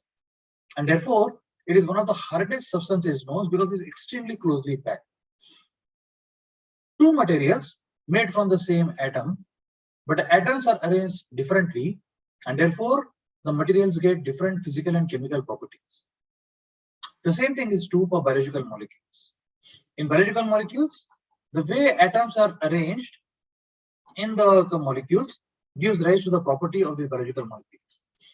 And since my PhD days, I got my PhD in 1991, I have pursued this particular field, trying to understand how atoms are juxtaposed with respect to each other in large complex biological molecules.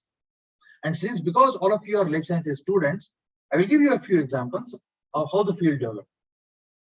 I started my PhD in 1984, and I started my work on trying to understand how atoms are arranged in space in a molecule called peanut lectin. Peanut lectin is a molecule, it's a protein. It binds carbohydrates and essentially binds lactose and other disaccharides. And our objective was to understand how peanut lectin binds carbohydrates, right? And therefore, we had to determine the three-dimensional structure of peanut lectin. Three-dimensional structure in the sense, how different atoms in this protein molecule, about 1,000 different atoms in this protein molecule, are arranged with respect to each other. I give you an example of diamond and graphite, but it is a much more complex molecule in which you have number of carbon, nitrogen, oxygen, and sulfur atoms which are arranged in space. And to top it all, it also has calcium and manganese ions embedded in it.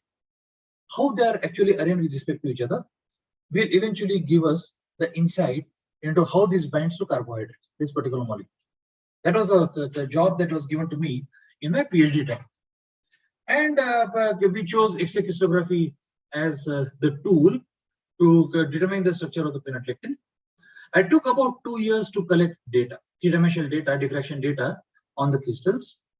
And after the crystals, we were able to get a data. I got electron density maps, number of electrons per unit per cubic volume, and we had to contour those because different atoms have different number of electrons per volume.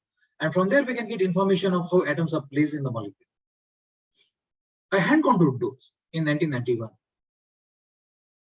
But by the time I had finished my postdoctoral work in 1996 and I had come back to India, the job of data collection, which I had spent 2 years during my PhD, between 1984 and 91, could now be done in my lab, my own lab that I set up in IMTech Chandigarh, could be done in 24 hours.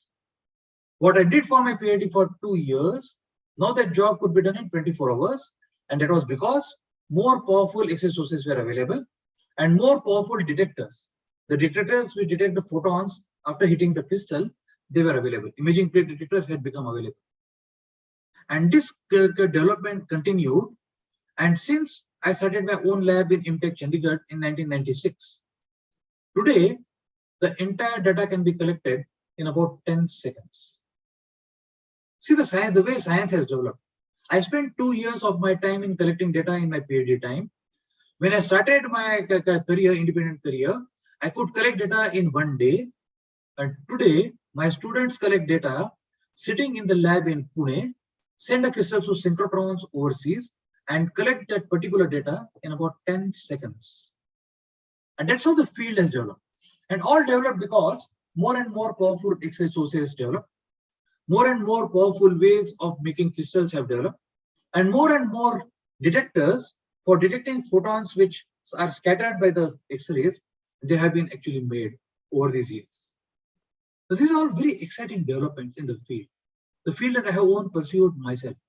And many of you would have heard structures of proteins, structures of nucleic acids, X-ray diffraction, Bragg's law.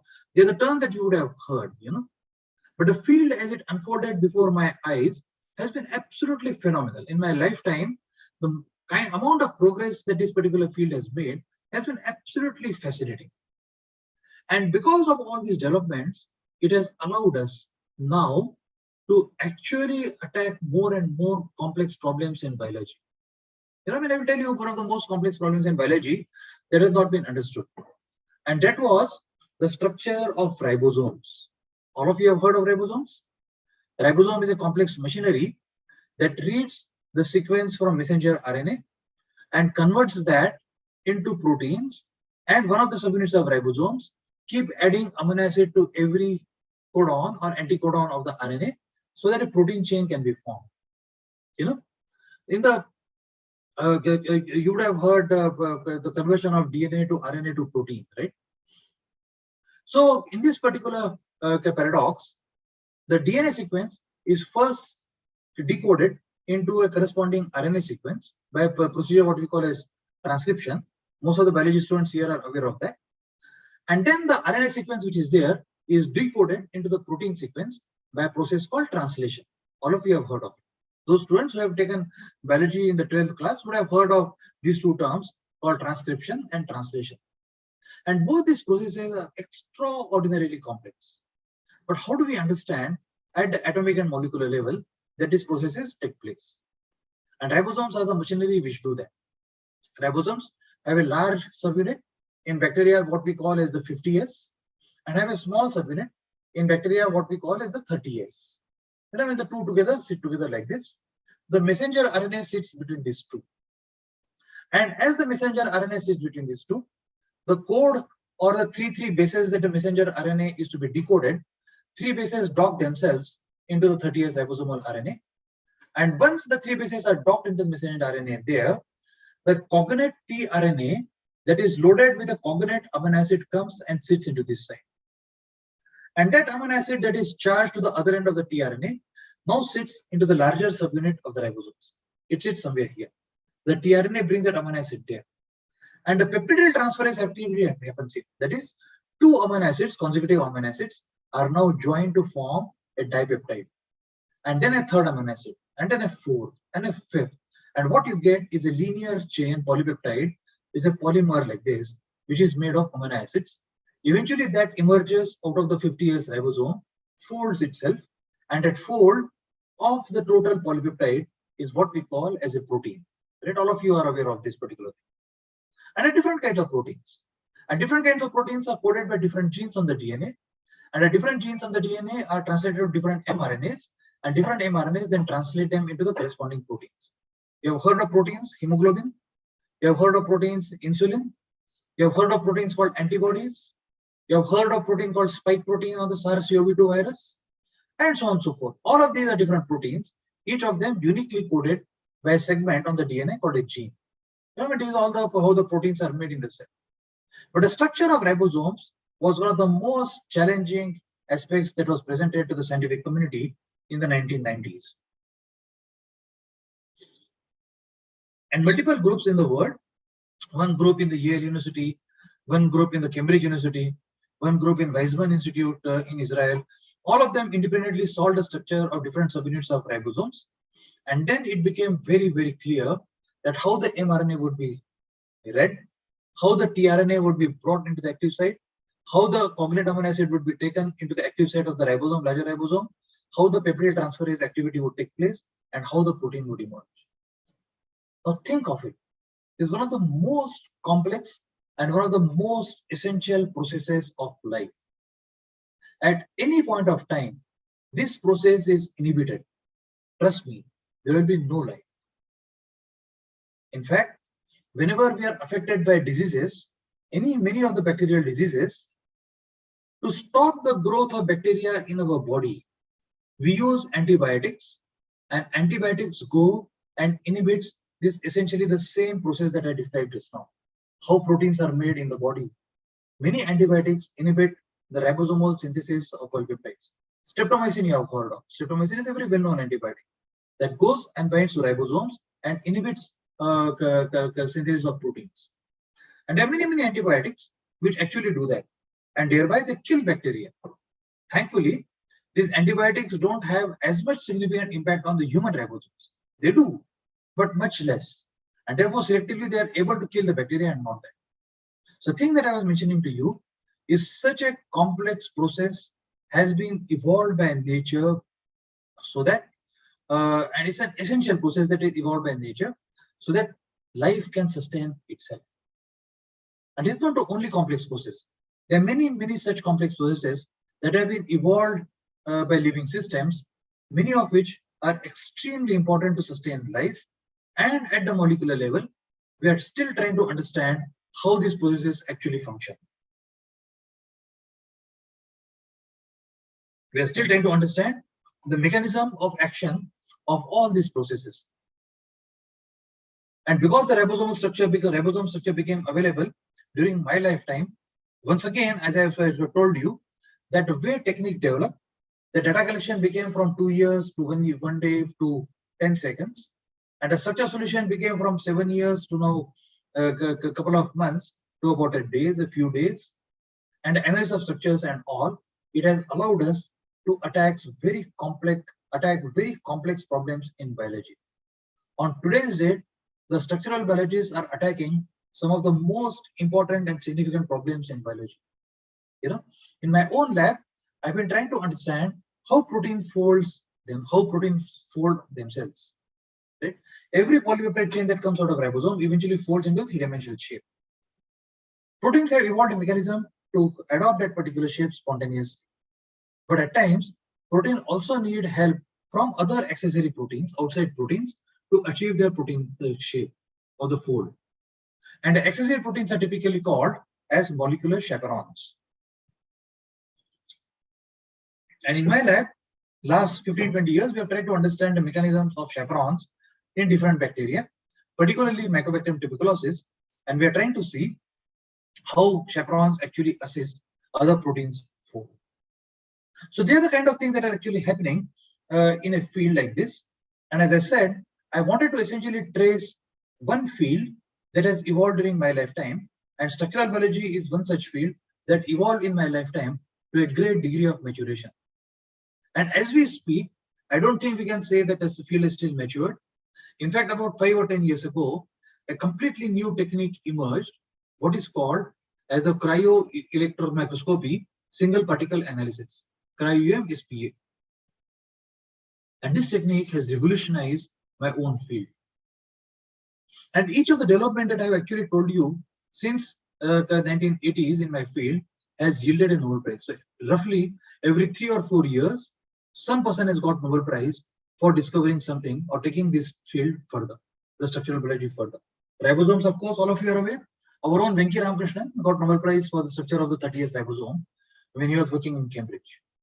But like that, many other people have received Nobel Prizes. Cryo, single particle analysis, I told you, 3 gentlemen got Nobel Prize 4 years ago for this particular discovery.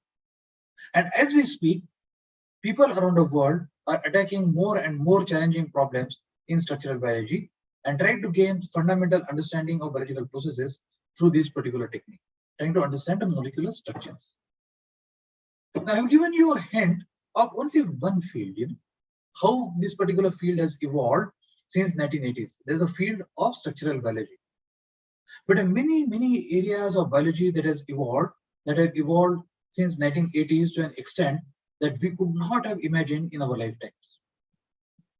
All of you have heard of polymerase chain reaction, the PCR, right? All of you have heard of PCR? PCR did not. Sir. Yes, sir. PCR did not exist when I started doing my PhD. All right. We could not amplify any given piece of DNA by simply actually putting Taq polymerase and nucleotides and cycling through different cycles of temperature. We could not do that because the technique was not known.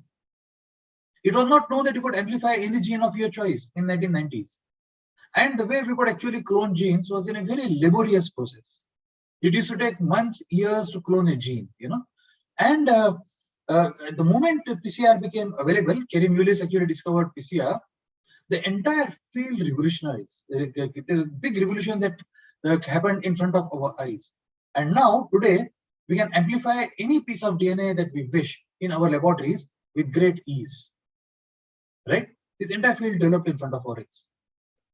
Gene editing, if you think of CRISPR-Cas, all of you have heard of? That allows us now to edit any gene in any organism at our own will. Did not exist. When I was doing PhD or postdoc or when I started my independent career, did not exist. It started only in the last about 10 or 15 years. It was discovered. But every time such a discovery has been made, it has changed the face of our field itself.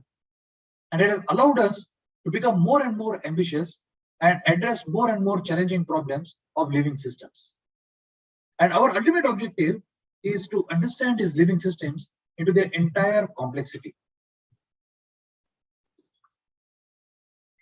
So as over a period of time in history, we were moving from large organisms to smaller organisms to understand large organisms better, small organisms like Drosophila, E. coli, or to cellular systems, studying single cells or molecules, DNA, protein, carbohydrates and all, and trying to generalize things at the understanding gained at a molecular level for the larger organisms such as human beings and societies and the biosphere, we had actually broken up the system, complex systems, into smaller and smaller and smaller objectives.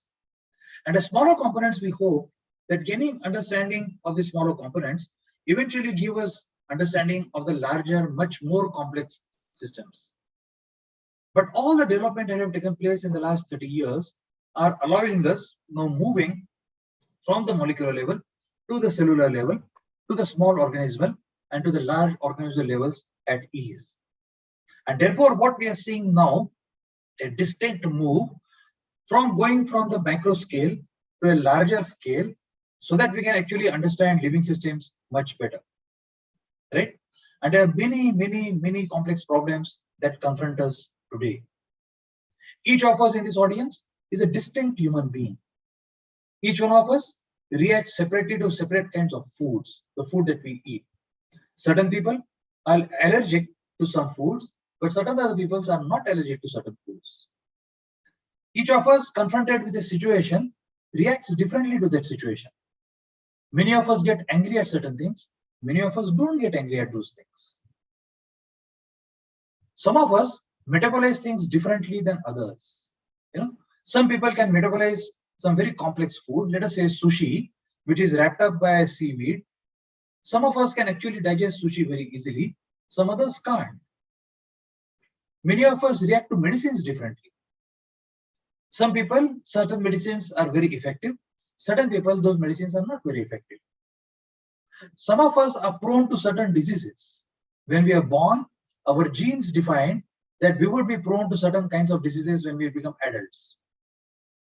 And if we maintain healthy lifestyle, then we would probably not develop those kind of diseases. Diabetes is an example.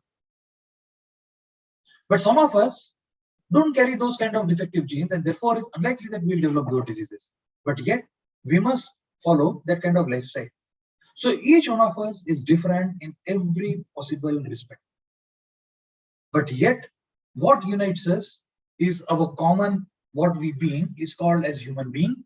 All of us are Homo sapiens, and we have that relationship amongst us that unites all of us. Although each one of us is a different human being altogether, different individual. And these are very difficult problems to understand, that how every individual will react to a different situation, a medicine or external environment or food or whatever is still not understood very well. And the other kind of problem that people have started addressing now in the modern generation. And the evolution of different fields that I mentioned, like the molecular biology through PCRs and CRISPR-Cas and all, or structural biology, understanding the structures and functions of molecules, or many other fields are now allowing us to address those very complex problems. And what I look forward in the next 15 to 20 years is many of you who would have actually become mature, and many of you would be mature researchers in about 15, 20 years from now. I look forward to your generation in trying to address those challenging problems of humanity in general. The problems are not only of humanity, the problems are also human nature interaction. How do we interact with the nature around us? Over last 1,000 years or so, especially accelerated in last 150 years since the advent of Industrial Revolution, we have tried to use nature for our own benefit. We have modified our surroundings for our own benefit, to our comfort. The time has come to ask a very deep philosophical question. Is that what we ought to do? Or should we modify our own self to adapt with our surroundings and nature? The anthropogenic impact that we have left on nature in most instances is irreversible and highly damaging. How are we going to deal with that damaging situation, that how humans have interacted with nature since the advent of Industrial Revolution? Can we not have proper science and technology solutions that we are comfortable, yet we reduce our impact on our surroundings and nature? And in the end, as responsible citizens of the planet, can we live in harmony with everything that lives in nature?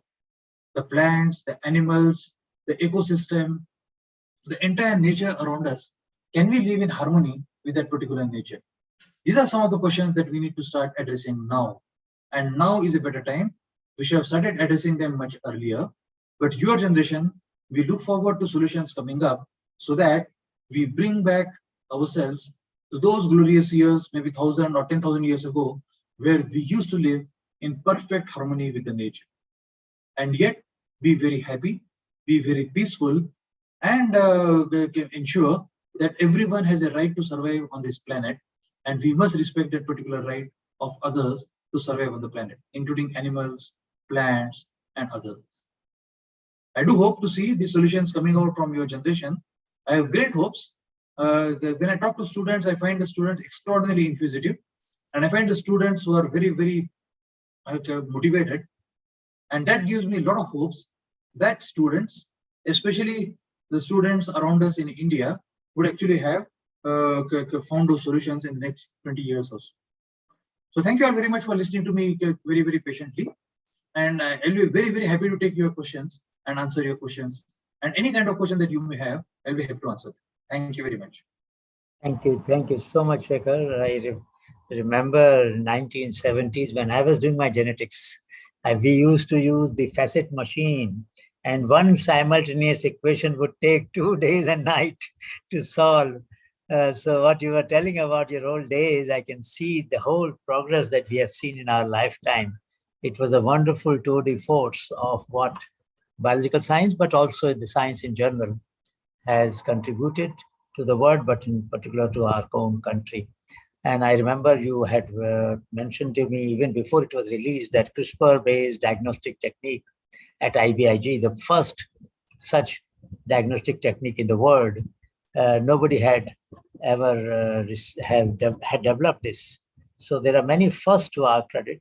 Friends, you have heard a very inspiring, powerful narrative of New India. Now, any one of you has any question about science in general, but also about how complex problems are tackled, please go ahead. It's your turn now.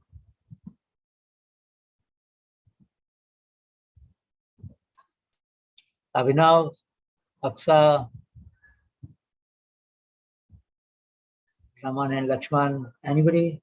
Harsha, Anjali? I didn't have any questions, but I just wanted to say I thought it was really inspiring to hear about how 2 years of work has really improved to something that can be done in 10 seconds now. 10 seconds, 2 years and 10 seconds. Yeah, I thought That's it was true, really inspiring. that's true, that's true. The whole crystallograph of the protein today is possible in 10. And he was saying that you send your data to instrument you mentioned abroad and they get it to... So what we used to have are called as sealed tube X-ray generators, where the tube is stationary and X-rays emerge out of it. They bombard a crystal and then we collect data on photographic plates. Each time you have a photographic plate, you have to give a 24-hour exposure to the photographic plate and develop that in a dark room. That's what I used to do and took 2 years. Very soon, the photographic plates were replaced by what are called as imaging plates, that what you see today in many of the radiology departments and all, where an imaging plate can be taken, you can develop a photograph, expose the imaging plate to white light so that it gets erased. So you don't have to go to a dark room and keep developing the film, but rather there's a laser scanner that scans the film and finds out how much darkness is there in each part of the film and so on and so forth. Other development that took place was the sealed tube generator I told you. They were replaced by a rotating anode generator in which the target was rotated and it allowed about 10 to 100-fold intensification of X-rays that came out of the generator. They were also then further replaced by synchrotrons. These are very large, humongous machines with typical radius of a few hundred meters. And the radiation that comes out of synchrotrons is about 1,000,000 times more powerful than what we could actually generate in the lab. So that actually became easier. And the imaging plates were then replaced by electronic detectors or direct detectors, which now measure the photons as they hit the detector. So all of it has actually now allowed us to very rapidly collect data from, as I said, from 2 years to 10 seconds. Wonderful, wonderful. Any other comment? Anybody else? Or you want to just ask a curiosity? You have a curiosity about some phenomena in science and you would like to pursue that? in a manner that it can give you a clue about how to pursue that question. Any aspect of science.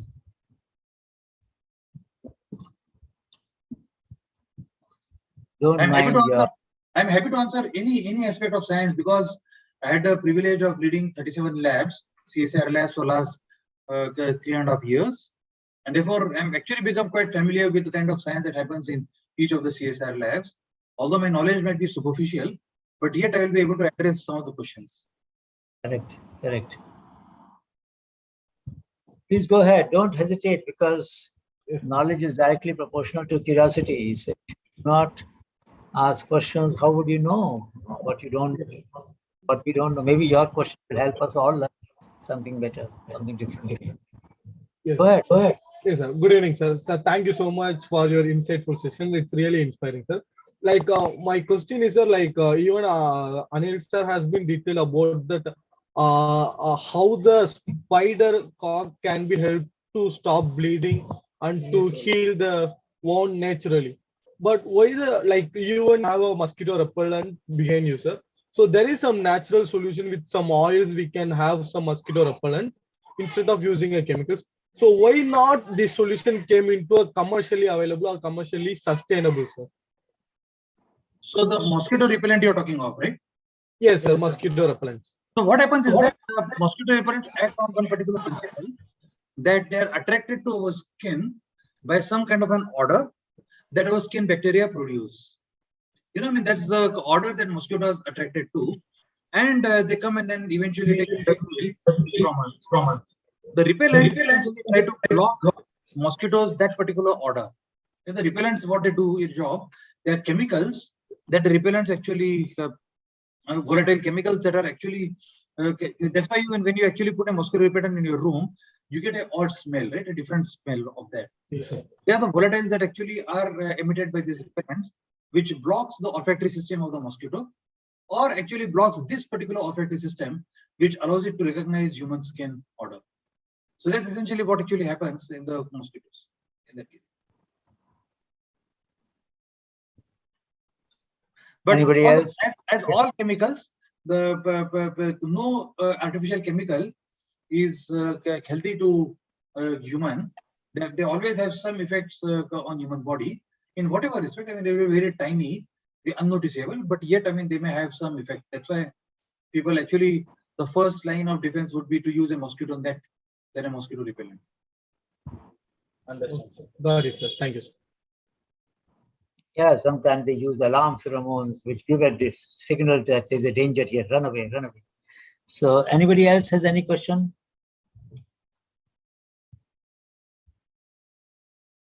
We can use few more minutes to satisfy your curiosity. The purpose is to really discover beauty in asking questions and then finding answers from those who are more knowledgeable. Sir, sir, I have one more question also, sir. Go like ahead, it's go ahead. about a general science, sir. Like as you mentioned in your days, you are told like for some test, for testings you require 2 years of time to do, but now we can do it in a few seconds. So like this, there is a clinical validations for a implantable devices require a large amount of time to absorb the reaction of a human body. So like, is there any other method or strategic way to overcome these timelines, sir?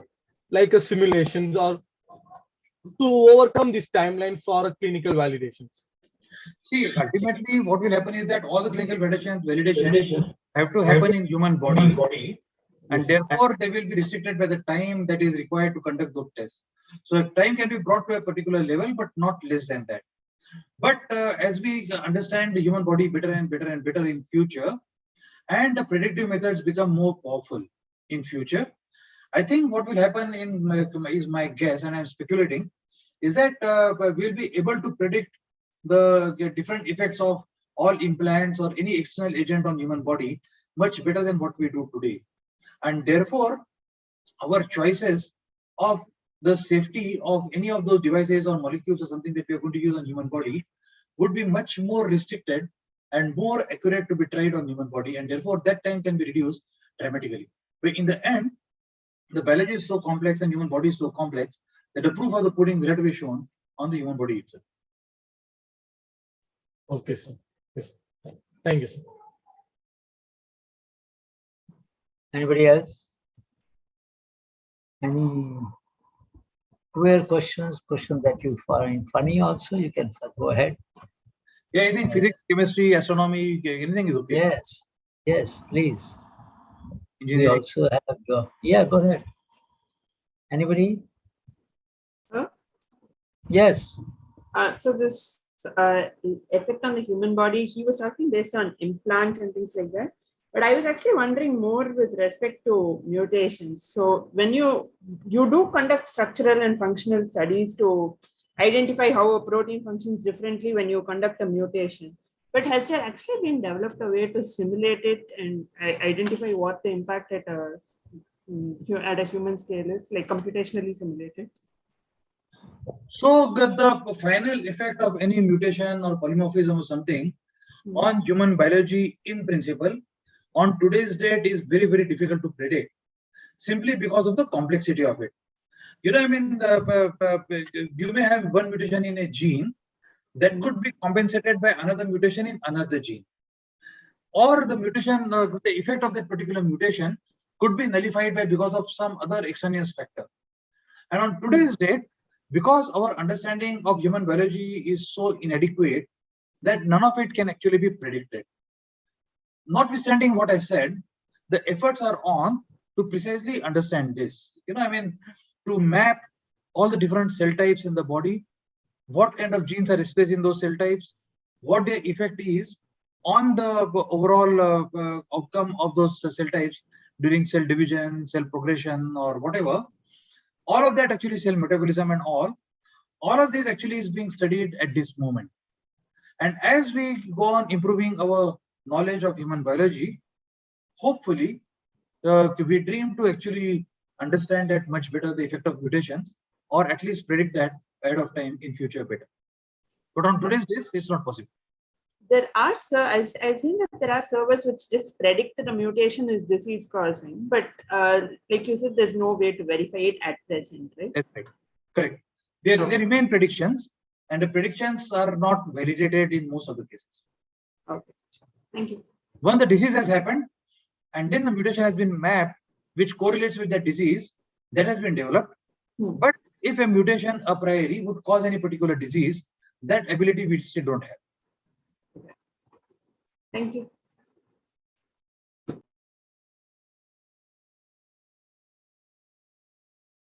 Anybody else? Anybody else? Please go ahead. Good evening, sir. Sir, I have a curiosity about how good are the microfluidic facilities in India, and what are the challenges that we are facing in the same, especially in the context of point-of-care devices using microfluidics. If you could give some insight on that. I couldn't catch it very well. What facilities in India? Microfluidic chip development facilities. Oh, microfluidics. Yes. Microfluidic, yeah, huge facility. Yeah. So microfluidics is being developed in many, many different places in the country. Some of the IITs and so on and so forth. And if you just actually do a Google on some of these people, especially some of the engineering departments in IIT Mumbai or IIT Kanpur and all, a lot of work has been actually going on in all of those. And if you contact them, I'm pretty sure that they will be very happy to allow you access to their facility. And Dr. Sai at ISC Bangalore, for example, he has a very big microfluidic device lab. Two of the students got Gyati Award. In our own lab, we made a microfluidic device for detection of mastitis. So yes, this is now a commonplace technology actually. Microfluidic devices are being made very easily. So you should visit our lab and see how that is done. Anybody else?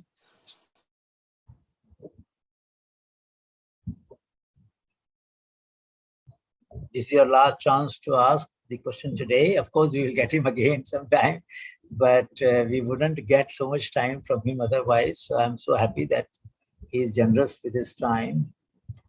Anjani, But you can type the question. Yes, Anjali, you can type the question. So her question is, certain AI techniques called deep learning have taken over and hold promise future in structural biology. Are there such relevant conventional wet lab technique too, which are keeping well with this disturbing problem of protein structure production? That is the question. Yes, indeed. So AI, of course, is now invading almost every field of human knowledge, every field, and computers are becoming more and more powerful.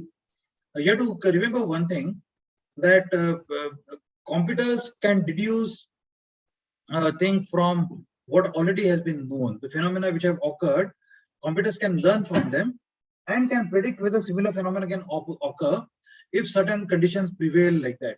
Protein folding is one such case, that now that we know structures of large number of proteins, and we know certain basic chemical and physical properties that allow proteins to assume that particular shape, AI and machine learning can actually go and help in trying to predict a protein. And in fact, it has become very successful in the last couple of years. AlphaFold of Google, of course, is creating waves across the world. In terms of experimental abilities, cryo-electron microscopy has become very, very powerful and has allowed us actually to understand protein structures very fast. But what is becoming very powerful, and we see big development happening in the next few years, is in cryo-electron tomography. That is imaging the whole cell or whatever at a much larger level, and then to be able to map proteins in that cell, and then ask a question that how all these different molecules work in unison to give properties to the cell. That's actually what we are expecting would be a big next wave. The tomography and its applications to understanding biological problems is what would happen. But as I said, artificial intelligence, of course, has pervaded so much that today we are talking of use of artificial intelligence, for example, in the reduction of road accidents. We have taken up a project in Nagpur, a pilot project, in which we are using AI to reduce number of road accidents in Nagpur. And already the initial results are very exciting. Artificial intelligence is being used to generate given starting chemicals to obtain a final chemical through a series of chemical reactions. There are many different kind of chemical reactions can be done to convert certain reactants to make certain products. Which is the most effective of all these reaction pathways? Which is the most least environmentally impactful? Which is the most cheapest of all these processes? AI can be used for those kind of things. So AI has literally pervaded every field, and therefore it will not be a surprise that in the biological systems to understand biological complexity, AI will be actually a very useful tool in future. Deep learning, AI, and all those things that you talk. And her second part of the question was that, are there any wet lab techniques which also help in protein identification? So that's what I said. Cryo tomography would essentially be a wet lab technique that we grow cells in the lab and then put them on a tomograph, transmission tomograph to obtain tomograph. Anybody else before we wrap up the day? Apoorva, did you have any question? Yes, sir. Good afternoon, sir. First of all, thank you really much for making time for us. So, sir, recently I read an article in the newspaper. It was about, scientists rejuvenated the skin of a 53-year-old woman to a 23-year-old woman. And I mean, I really believed, and yes, of course, it was an authentic article because it came from the Wire Science. So I was wondering how they did it, because in the article they didn't really specify. They just said that they reprogrammed the adult skin cells to behave like 30 years younger cells, So I was wondering how they did it. So aging or reversing aging is a very, very, very big thing today. In fact, if you simply judge by the amount of funding that is being received by different disciplines, the most money has gone into aging or reversing aging. And in fact, in the Bay Area, in US, many big industrialists have come together. Many big industrialists, those from Google, Elon Musk, and from Amazon and all, and they're pumping money into aging research. One of the things that actually trying to do is what you said correctly just now, is actually transform the cells with what are called as Yamanaka factors. the Yamakara factors actually reprogram the cells, and they allow to actually go to the stem-like situation stem cells, or we can actually go to the differentiation of stem cells into probably much younger cells. So what they do probably is what the newspaper article that you might have read probably, and I am speculating now, is taking skin cells, identifying the stem cells from the skin cells, and then reprogram them. So that, I mean, what you get is once again the new skin cells, but the new skin cells are much younger than the previous one. So that's the thing actually that what they do. Exactly. That's what they have done. They have taken they've converted them into induced stem cells. Yeah, you see the name of Yamanaka there already. In 2007, yes. Shinya Yamanaka. So that's the one actually that people are trying to do, is actually identify stem cells, reprogram them so that they look much younger. And that's a very big research right now at this stage all over the world. Yeah. Right, sir. It somehow feels like the one with which happens with plants also, because plant cells can also de-differentiate, right? They can go back to their previous stage and then differentiate again. Yes. Something like that. Yes. But to be able to do it on a skin cell and to be able to do it on the entire human body are two different things. I mean, there is a huge gap between the two. And we are going to see some exciting development in this direction in the coming years, simply because of the interest of many, many different kinds of people in this area. Right, sir. Thank you. Very interesting. Keep reading like that. That's very nice. I'm happy that some of you are tracking recent developments so well. Anybody else? Well, I think, Shekhar, you have triggered the curiosity and set the ball rolling very well. I'm sure all my colleagues will agree that very seldom have we had so much time with the chief guest as we have this year. And this has also raised the expectations of everybody. I'm sure they will raise the expectation from themselves. I mean, the students will realize that asking difficult questions is more important than getting answers, because answers we can try to find from somebody, but getting good question is the real challenge. So, Shekhar, I'm really grateful for all the insights that you have shared from 1984 onward, but someday we have to talk about before 1984. Your interest in this subject, your interest in biology. I mean, as a school student, you must have had a lot of choices, as many. And your father was a great artist. So whether that has played any role in your intriguing interests, I mean, there must be some connection somewhere between art, culture, and science. I mean, if you want to react to that, just the last question. You have wonderful. I think that all of us, basically, all scientists are essentially creative creatures, and artists are extraordinarily creative, whether it be painters or musicians or poets and all. And there is some common thread there that we are continuously trying to explore the world, some new ways of that. And that's the common thread between artists and scientists. And therefore, they're not two sides of the same coin, rather they're the same side of a coin. The creativity that comes out of all these people is kind of comparable. And that's wonderful, because I think that is what propels you and Sharmila to new places or old places with a new insight. I mean, the adventure that you seek in your everyday life, I think, is something I would like all the young friends to understand, that unless we confront ourselves with uncertainty, our mind doesn't get fertilized. So thank you so much, Shekhar, for taking time, and we are very grateful. And I'm sure it's a wonderful start to the BIIS program, and we will keep you informed of what experiments they will do for their further progress. Thank you so much. Thanks to you. Thank you.